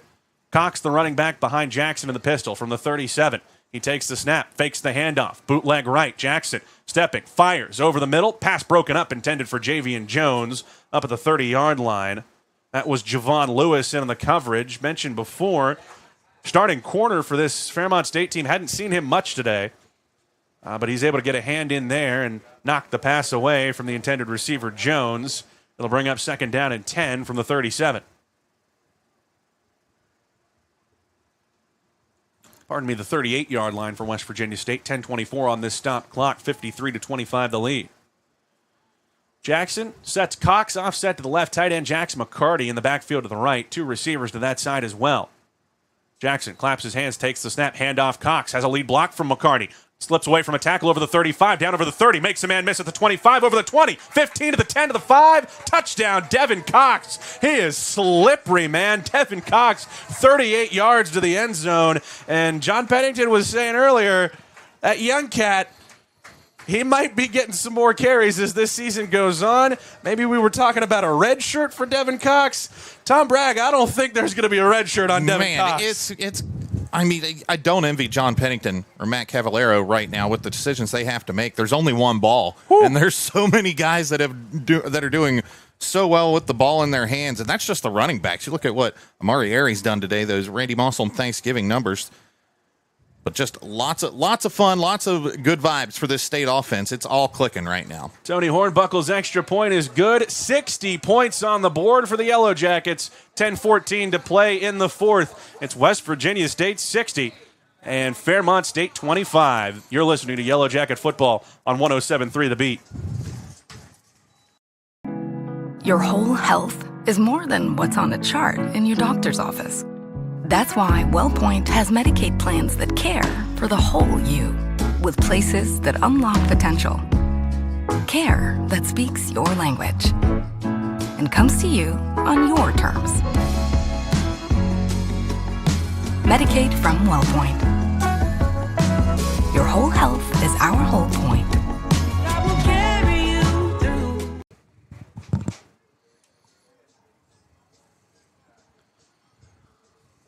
Well, Tom Bragg, it's time to go to the record books. Yeah. West Virginia State up 60-25 on Fairmont State as Alex Schrader's back out for the kickoff. Yeah, last time that West Virginia State scored 60 points, it's been a while, not super long ago, within the last 10 years, but October 6, 2018, against Kentucky State, Yellowjackets put 61 on the board that day. So 7 years ago, almost to the day, since they've seen that sort of crooked number on the scoreboard for West Virginia State. Alex Schrader's kickoff taken on the left hash at the 3-yard line by Benton. Caleb Benton up over the 20, and he's tripped up at the 22-yard line. West Virginia State coverage team getting down in a hurry.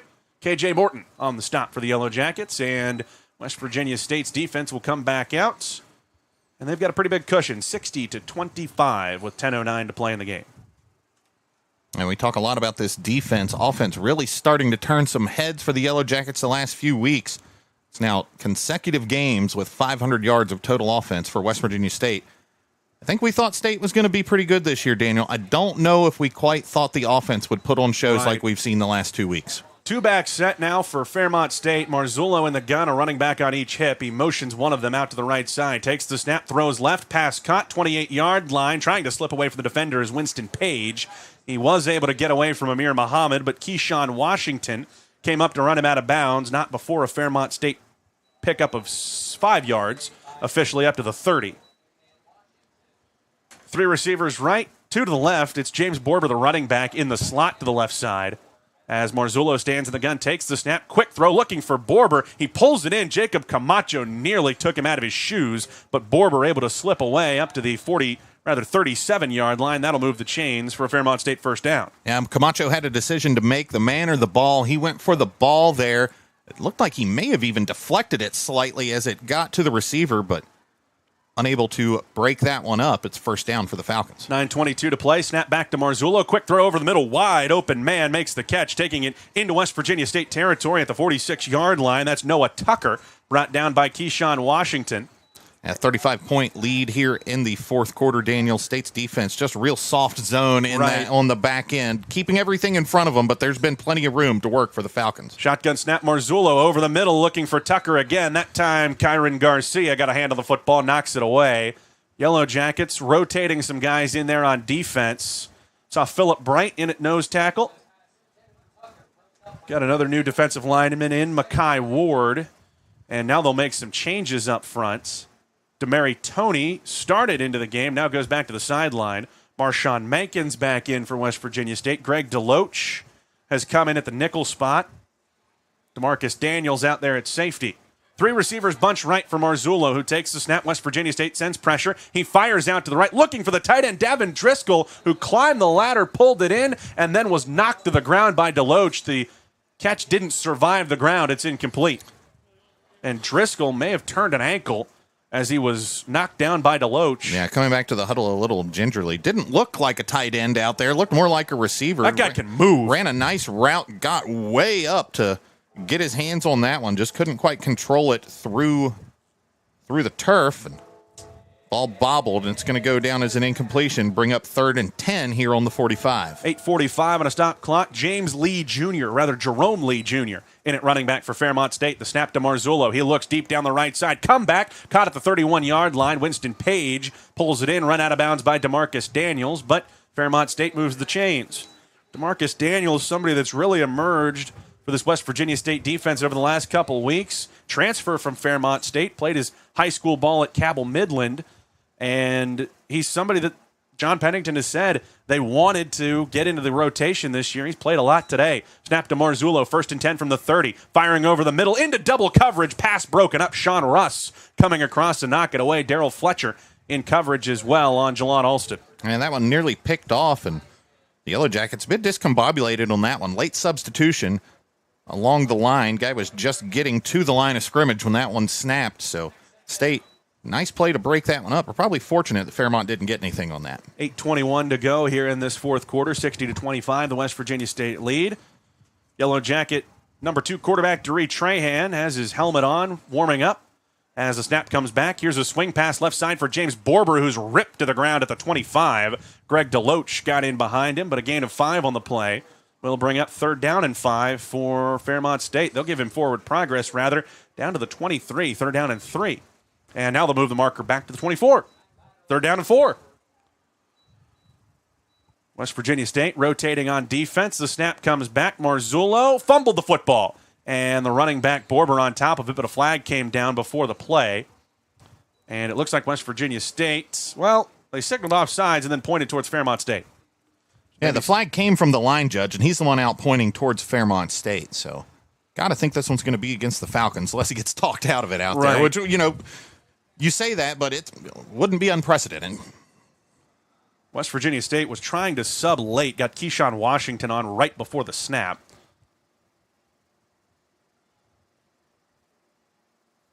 And our officials having an issue, it seems, at the moment with the microphone.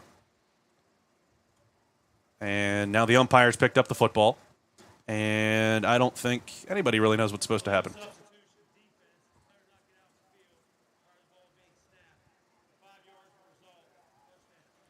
So that makes more sense, yeah. West Virginia State had 12 on the field when the ball was snapped. Now, you get into the late stages of these blowouts, you're trying to get some guys down the depth chart in the game, and these are the kind of things that happen. Right. Marzullo motions a man out of the backfield and takes the snap, dropping to throw, looking to his right, firing towards the end zone, single coverage, and there's nobody home. That ball over the head of Fred Highsmith, who was one-on-one with Darrell Fletcher, and Highsmith broke to the middle of the field. Marzullo threw it towards the back corner, and a miscommunication brings up 2nd and 10. Yeah, it looked more like Marzullo was throwing that one to a spot rather than to a person, and a little miscommunication with the routes and the receivers there. Just nobody home when that ball found the turf. Clock stops at 7:39 here in the 4th quarter. West Virginia State ahead 60-25 on Fairmont State. Single receiver to either side for quarterback Nino Marzullo. Borber, the running back, to his left. He takes the snap, drops to throw. Again, headed for the end zone for Fred Highsmith. Again, thrown well over his head and incomplete. Darrell Fletcher, some physical coverage, but not enough to draw a flag. 3rd down and 10 coming for the Fighting Falcons.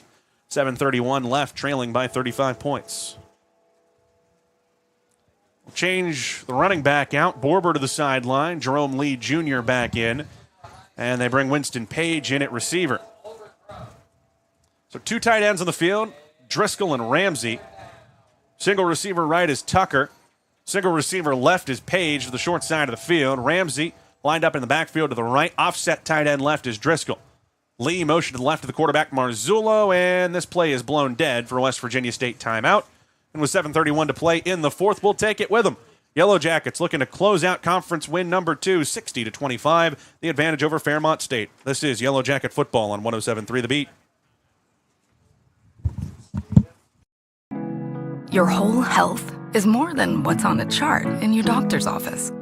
That's why WellPoint has Medicaid plans that care for the whole you, with places that unlock potential.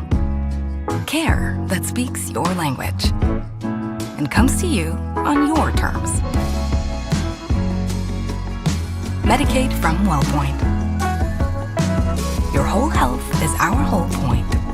I will carry you through. Halfway through the 4th quarter in Institute, West Virginia State looking to close out Fairmont State. 60-25 the advantage as the Fighting Falcons of Fairmont State face 3rd down and 10 from the West Virginia State 19. Nino Marzullo in the shotgun. 2 receivers right, single to the left is Noah Tucker, and Jerome Lee Jr. to his left. They motion Tucker across the formation to the right side. Marzullo takes the snap, looking into Tucker's direction, throws it short to him. He makes the catch at the 12-yard line, spins down inside the 10, and he lost the football. West Virginia State looks like it's on top of it, and the Yellow Jackets have it. West Virginia State recovered the fumble. Tucker fighting for 1st down yardage. It popped free, and KJ Morton's on top of it to turn it back over to the Yellow Jackets. Morton, a 5'8", 170-pound redshirt freshman from McCormick, South Carolina, gets his hands on the ball. And again, this bend but not break West Virginia State defense, we've seen it all season, and certainly here this afternoon, even the second unit mostly that is out there. Looked like the Falcons had a little bit of something going in the shadow of the end zone, but turnover gives the ball back to the Yellow Jackets right at their own 5-yard line. And now West Virginia State going to bring out some reserves, and West Virginia State going to be penalized for too many men on the field. Some of the reserves, I think, thought they were supposed to be out there, and they weren't. We had 6 offensive linemen out there, and one of them ran off late. That was one of the tackles. Benin Lowe was out there for West Virginia State already, and you can't have two right tackles, Tom. No, you can't. DeRee Trahan at quarterback. Marquavion Smith to his left on 1st and 15. Handoff goes to Smith, trying to cut up inside. Breaks a tackle, takes it over the 5, now over the 10, dragging the pile up to the 15-yard line. They're still pushing, and finally he goes down at the 20, and it's a West Virginia State first down. I love those plays so much. I know we probably have our candidate for the play of the game with the fantastic catch made in the first half, but that play might have my heart for this game. What a job by that offensive line. I bet they pushed that pile forward 8 yards, 9 yards. At least. So the ball spotted at the 20. Trahan in at quarterback. Smith the running back. Alex Richard in the game at receiver. He's split to the right. Devin Washington slot left. The wide receiver to that side is Jamal Johnson. Snap comes back to Trahan. Another handoff for Smith. Dancing in the backfield. Takes it over the 20. Drops his shoulder and squirts forward up to the 25. Brought down by Tyrese Smith. And maybe the knee went down a little early there from Marquavion Smith. And no, I'll give him the 25. Initially saw the beanbag come out there from the back judge. Thought he may have been spotted a little short. But no, it's a gain of 5 to bring up 2nd and 5. 6:10 running on this fourth quarter clock. Trahan looking over for the play call. You've got some of the starting offensive linemen out there and some reserves. Benin Lowe still in at right tackle. Brody Sipple still in at right guard. David Dawson now in at center. He's the 6th offensive lineman we see a lot in those jumbo sets.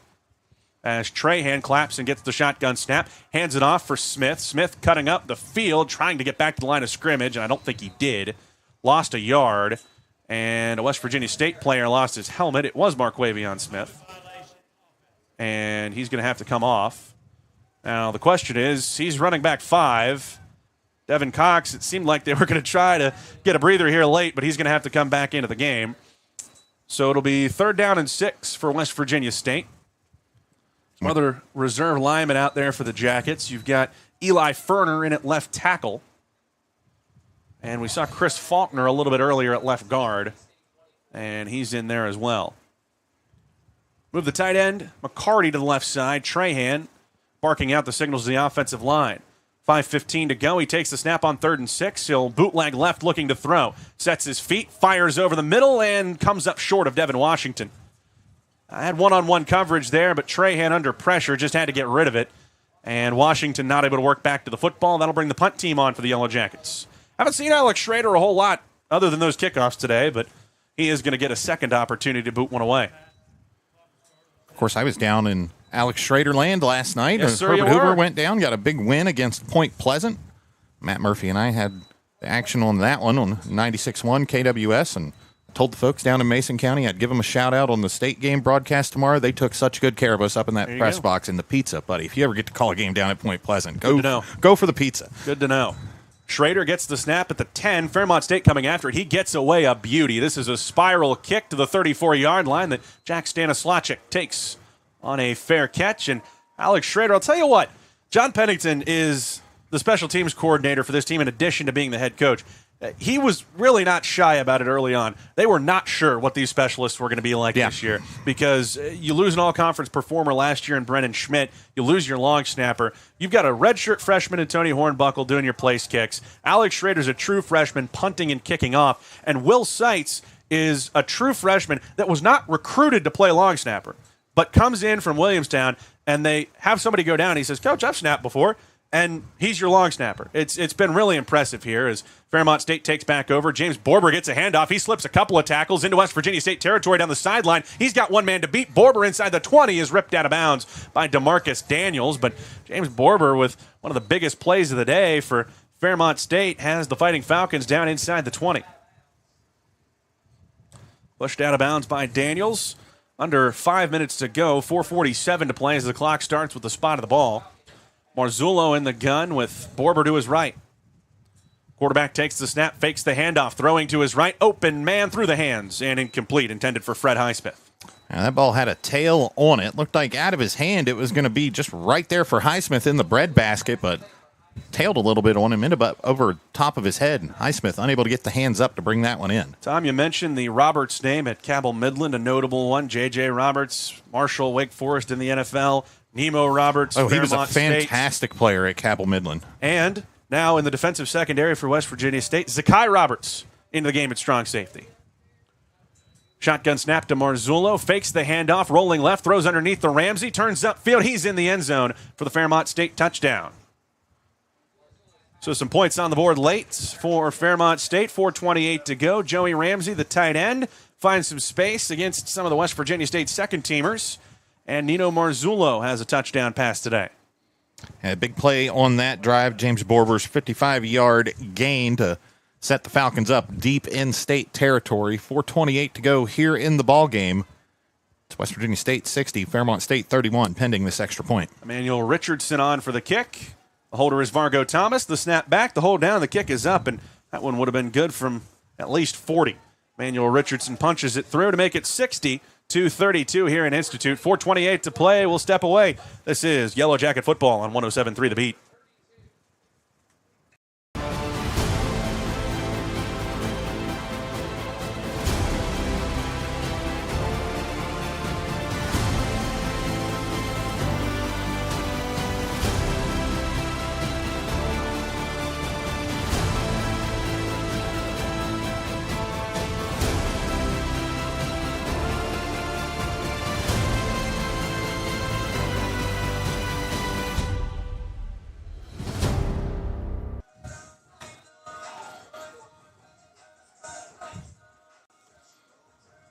.428 to go in the fourth quarter. West Virginia State leading Fairmont State 60-32. The West Virginia State defense with a lot of reserves out there allows the touchdown drive to Fairmont State. It's capped off by the 11-yard touchdown pass from Nino Marzullo to Joey Ramsey. A 55-yard run by James Borber on that drive as well. 3 plays, 66 yards in 34 seconds to make it 60-32. Connor Mollahan on to kick this one away. Devin Washington and Devin Cox back deep for West Virginia State. Ball spotted inside the left hash. Mollahan checks with his coverage team and now boots it away. This is a high kick. Helicoptering down inside the 5, taken on the run by Devin Washington. He turns upfield over the 10, cuts back inside over the 15, slips a tackle at the 20, and then is hit down low by Montel Sims at the 22, and the play finished off by another of the linebackers. That's Joshua Brown in on the stop for Fairmont State. West Virginia State will take over at the 22. Saw the backup quarterback, Doree Trahan, out there for the last drive. West Virginia State got moving a little bit with a nice run by Marquavion Smith, but couldn't really do a whole lot more. And officially, they'll take over at the 23-yard line. 2 receivers left, single to the right. Got a new receiver out there on the field as well, split wide to the left side. With Jamal Johnson there in the slot, snap back. Handoff from Trahan, goes to Marquavion Smith, dancing at the line of scrimmage. May have picked up a yard. And that'll bring up second down and 10. They say he didn't get anything, just got back to the line. With Trahan back out for his second drive here in the fourth quarter, safe to say the book is closed on Caleb Jackson for the afternoon, and not a bad day. 8 of 15 passing, threw for 244 yards and 3 scores this afternoon. Just open things up down the field. Again, like we were talking about, just 8 completions, but really making the most of those throws.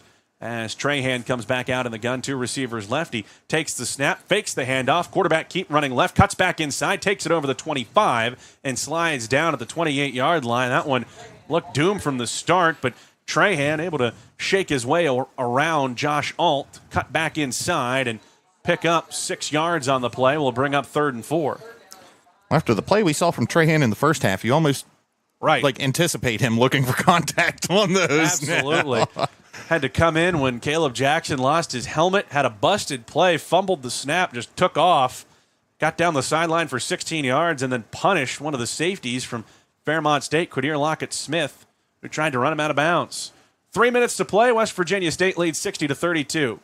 Pistol snap to Trahan on 3rd down and 4, turns and hands it to Smith. They set the edge well, flag down behind the play. Going to be a hold against West Virginia State as Smith stayed on his feet. Looked like a second flag came in from the far side, too. And now Fairmont State is signaling there was a fumble on the play. And there's going to be a lot to unpack on this one. Couple of flags down. One sideline says there's a fumble, and there's still 2 minutes and 49 seconds to play in a 28-point game. Everybody's been pulled off the pile. Officials are talking this one over. And there's a cheer coming up from the West Virginia State sideline because they have turned their focus to the cheerleaders. That's the home crowd at the very least. It's a holding penalty against West Virginia State. And that's going to bring the punt team on. The penalty's been declined. It's 4th down and 7. Yeah, cheerleaders doing a great job out here this afternoon. Plenty for them to cheer about. 60 points on the board, as we said, hasn't happened here at West Virginia State in almost 8 years to the day.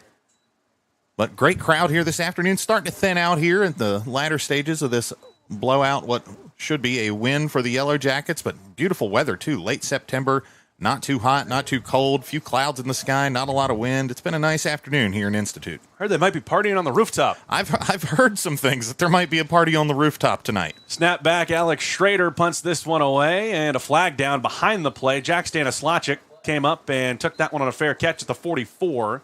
And not often on a punt do you see flags come from all the way in the back. So we'll have to see what this one's all about.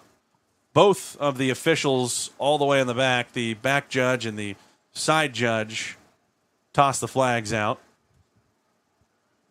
Referee's pointing the way of Fairmont State, but haven't gotten a call yet. And now he's talking to Luke Barker, so this one may be against West Virginia State instead.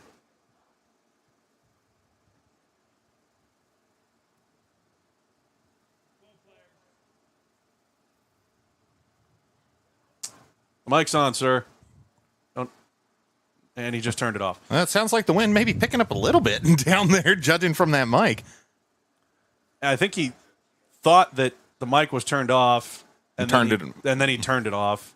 Nonetheless, there's 2:24 to go, and somebody had 12 players on the field. And it looks like it was Fairmont State. They're pointing that way. They're pointing that way. Nobody's really moved yet. Returner Stanislavic just came back on the field.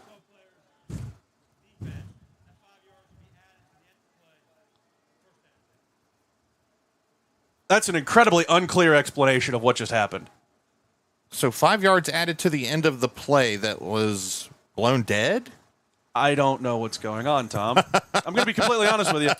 There's not a lot that will make me speechless on a broadcast, but I really don't know what's happening. Okay, so Stanislavic did call for a fair catch on the play.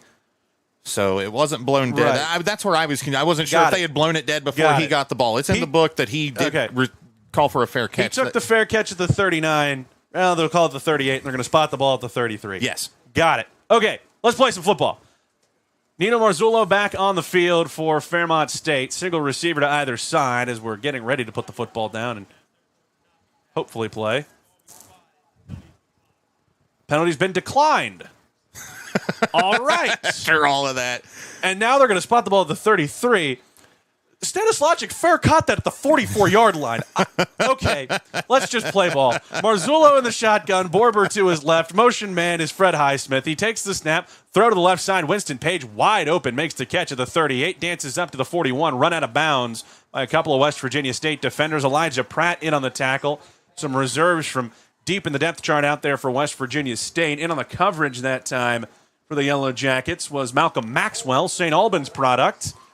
Helped come in to make the stop with Pratt, but that'll move the chains for Fairmont State up to the 43. Yeah, I'm still laughing about the calls from the officials. You know, sometimes you make jokes about the refs, like, oh, they must have dinner reservations. They're trying to get out of here. These guys, they got nothing to do the rest of the day. They want to play football all afternoon. Marzullo throws left for Page again. He takes it over the 50 up to the West Virginia State 47 before being brought down by the Yellow Jackets' Connor Lowe. And now we get a timeout on the field called by Fairmont State. 1:55 left to play in the game. First down for the Fighting Falcons. We'll step away for the final time in regulation. It's West Virginia State 60, Fairmont State 32. This is West Virginia State football on 107.3 The Beat. Your whole health is more than what's on a chart in your doctor's office. That's why WellPoint has Medicaid plans that care for the whole you, with places that unlock potential. Care that speaks your language and comes to you on your terms. Medicaid from WellPoint. Your whole health is our whole point. God will carry you through.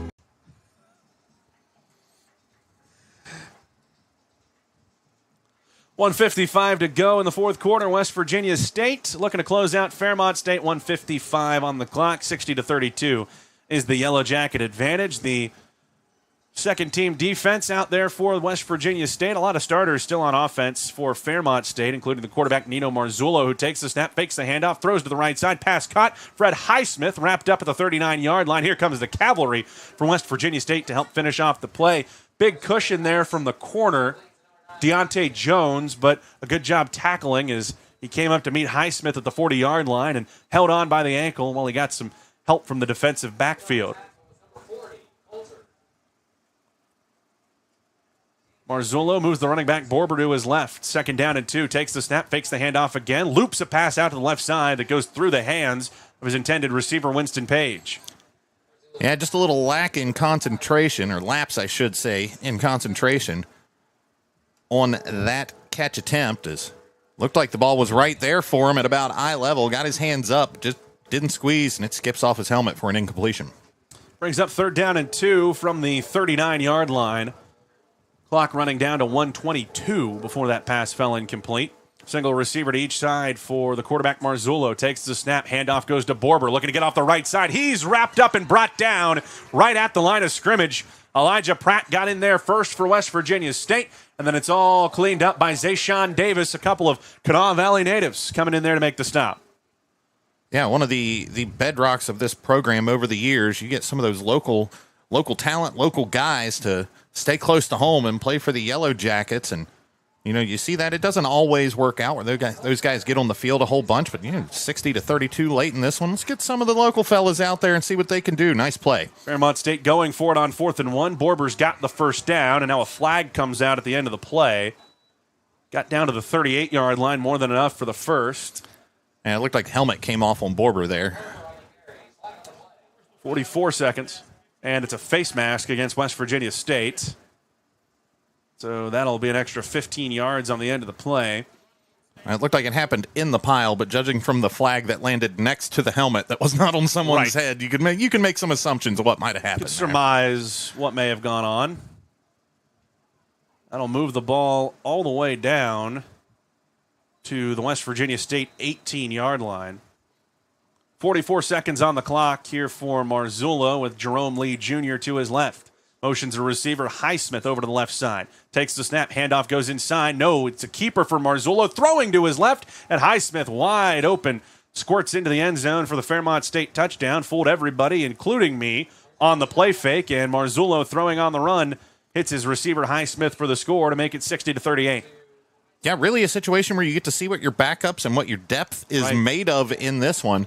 Fairmont State putting some dents in that big lead that the Yellow Jackets had built. So you go back and look at the tape of this one, maybe some things to work on for those 2s and 3s on this defense. They've let some things in. Manuel Richardson's extra point is up and good.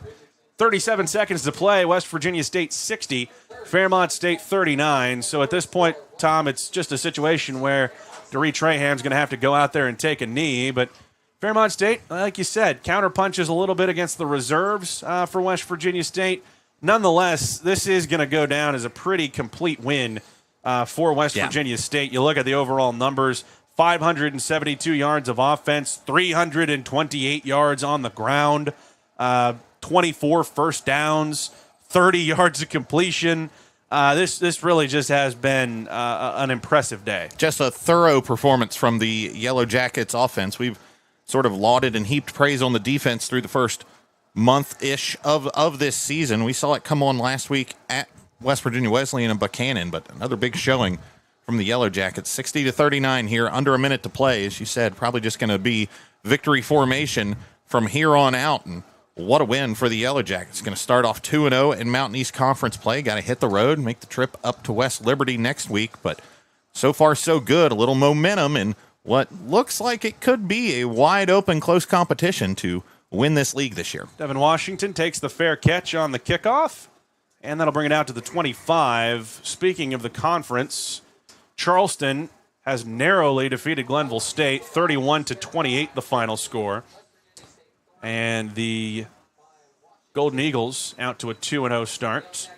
Concord and West Liberty. Concord starting to open that one up in the fourth quarter. 44-21 is the lead for the Concord Mountain Lions. And it looks like fourth quarter just started there. 11-12 to go. So as it stands right now, West Virginia State, one of the only teams that's going to move to 2-0 in conference play. Caleb Jackson back out there to take a knee, takes the snap and drops. Puts that right knee on the ground, and West Virginia State doesn't have to run another play. 60-39 will be your final score as the final 30 seconds roll off the clock. Over 500 yards of offense.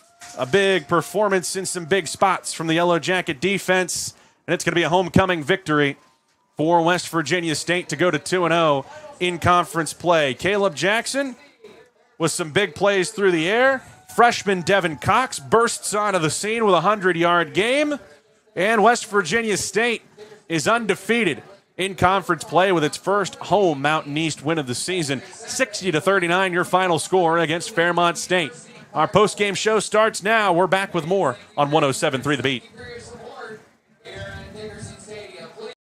A better job, a better you. So where do you start to build the skills necessary to get there? At West Virginia State, you are not just a number, you are who you choose to be. You receive personal attention from award-winning faculty. You study in nationally recognized programs. You learn the skills that will get you the job you know you can have. No matter where you want to go or what you want to do, it starts at State.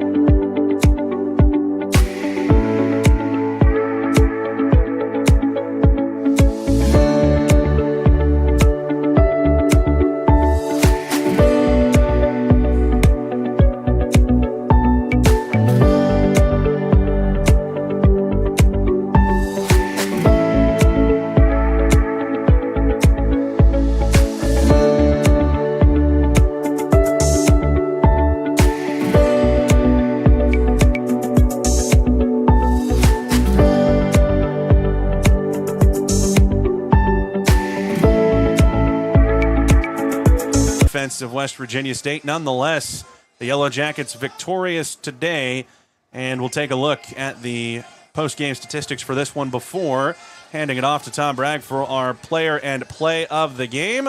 West Virginia State puts up 571 yards of offense, 244 passing, 327 on the ground, 24 first downs. 24 touchdowns would have been pretty impressive too. 24 first downs for West Virginia State, 5 of 12 on third down, and 30 yards per completion for West Virginia State passers. Fairmont State put some offense up there, 517 yards, 313 passing for Nino Marzullo, 204 rushing, and 26 first downs for Fairmont State. But you look at the individuals, Caleb Jackson, 8 of 15, 244 yards and 3 scores. Doree Trahan threw a pass as well that fell incomplete. Amari Airy threw one on a trick play that was incomplete as well. Devin Cox, true freshman, leads West Virginia State on the ground, 110 yards and 2 touchdowns on 9 carries. Good day for JoJo Restel as well, 83 yards, a touchdown on 9 carries. Jackson, his best rushing day so far, 65 yards and a touchdown on 7 carries. Trahan carried twice for 21 yards. Marquavion Smith ran the ball 5 times for 19. Nashawn Hill, 7 carries for 16 yards and a touchdown. Justin Pessoa, returning from injury, was limited, 6 carries for 14 yards. Big day in the receiving game for Amari Airy. 3 catches, 189 yards, 2 touchdowns. Bleak Baker, 2 catches for 33 yards. Devin Washington, 1 catch for 11 yards, 1 catch each for Adrian Mosley and Devin Cox as well. On the other side for Fairmont State, Nino Marzullo needed 50 passes to put up 313 yards on 30 completions, 2 touchdowns. LeJay Hatcher led the offense, 17 catches, 129 yards, 3 touchdowns. James Borber had 4 carries for 67 yards.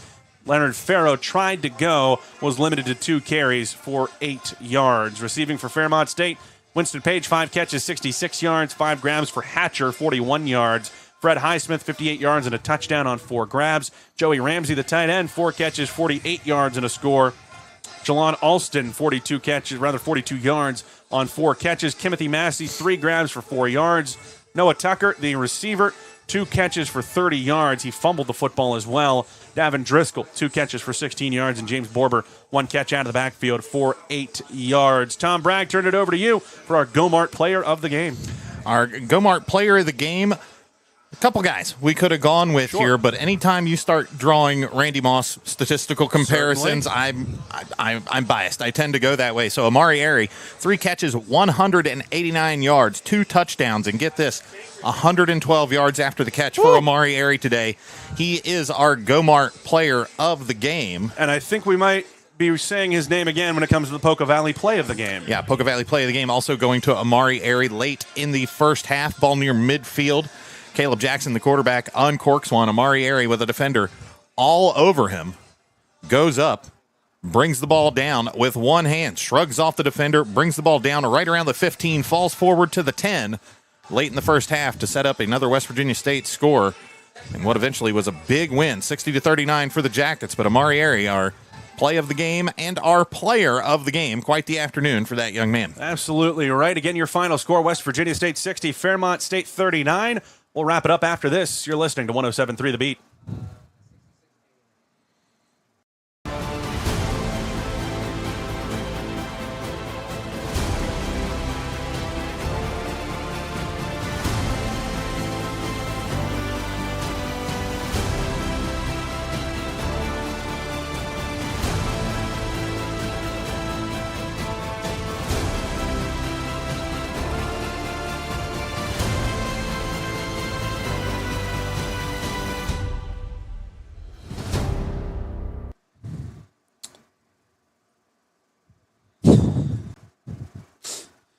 Jalen Henderson in his first start for W left in the second.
Your whole health is more than what's on a chart in your doctor's office. That's why WellPoint has Medicaid plans that care for the whole you, with places that unlock potential. Care that speaks your language and comes to you on your terms. Medicaid from WellPoint. Your whole health is our whole point.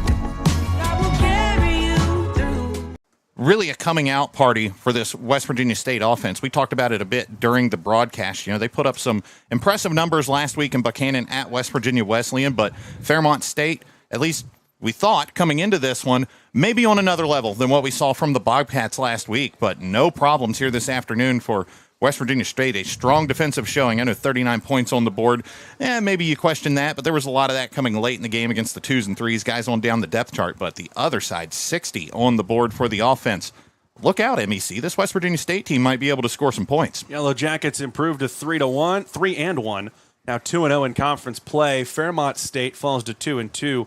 0-2 in the conference. Coming up for West Virginia State this Saturday, West Liberty at 1 o'clock.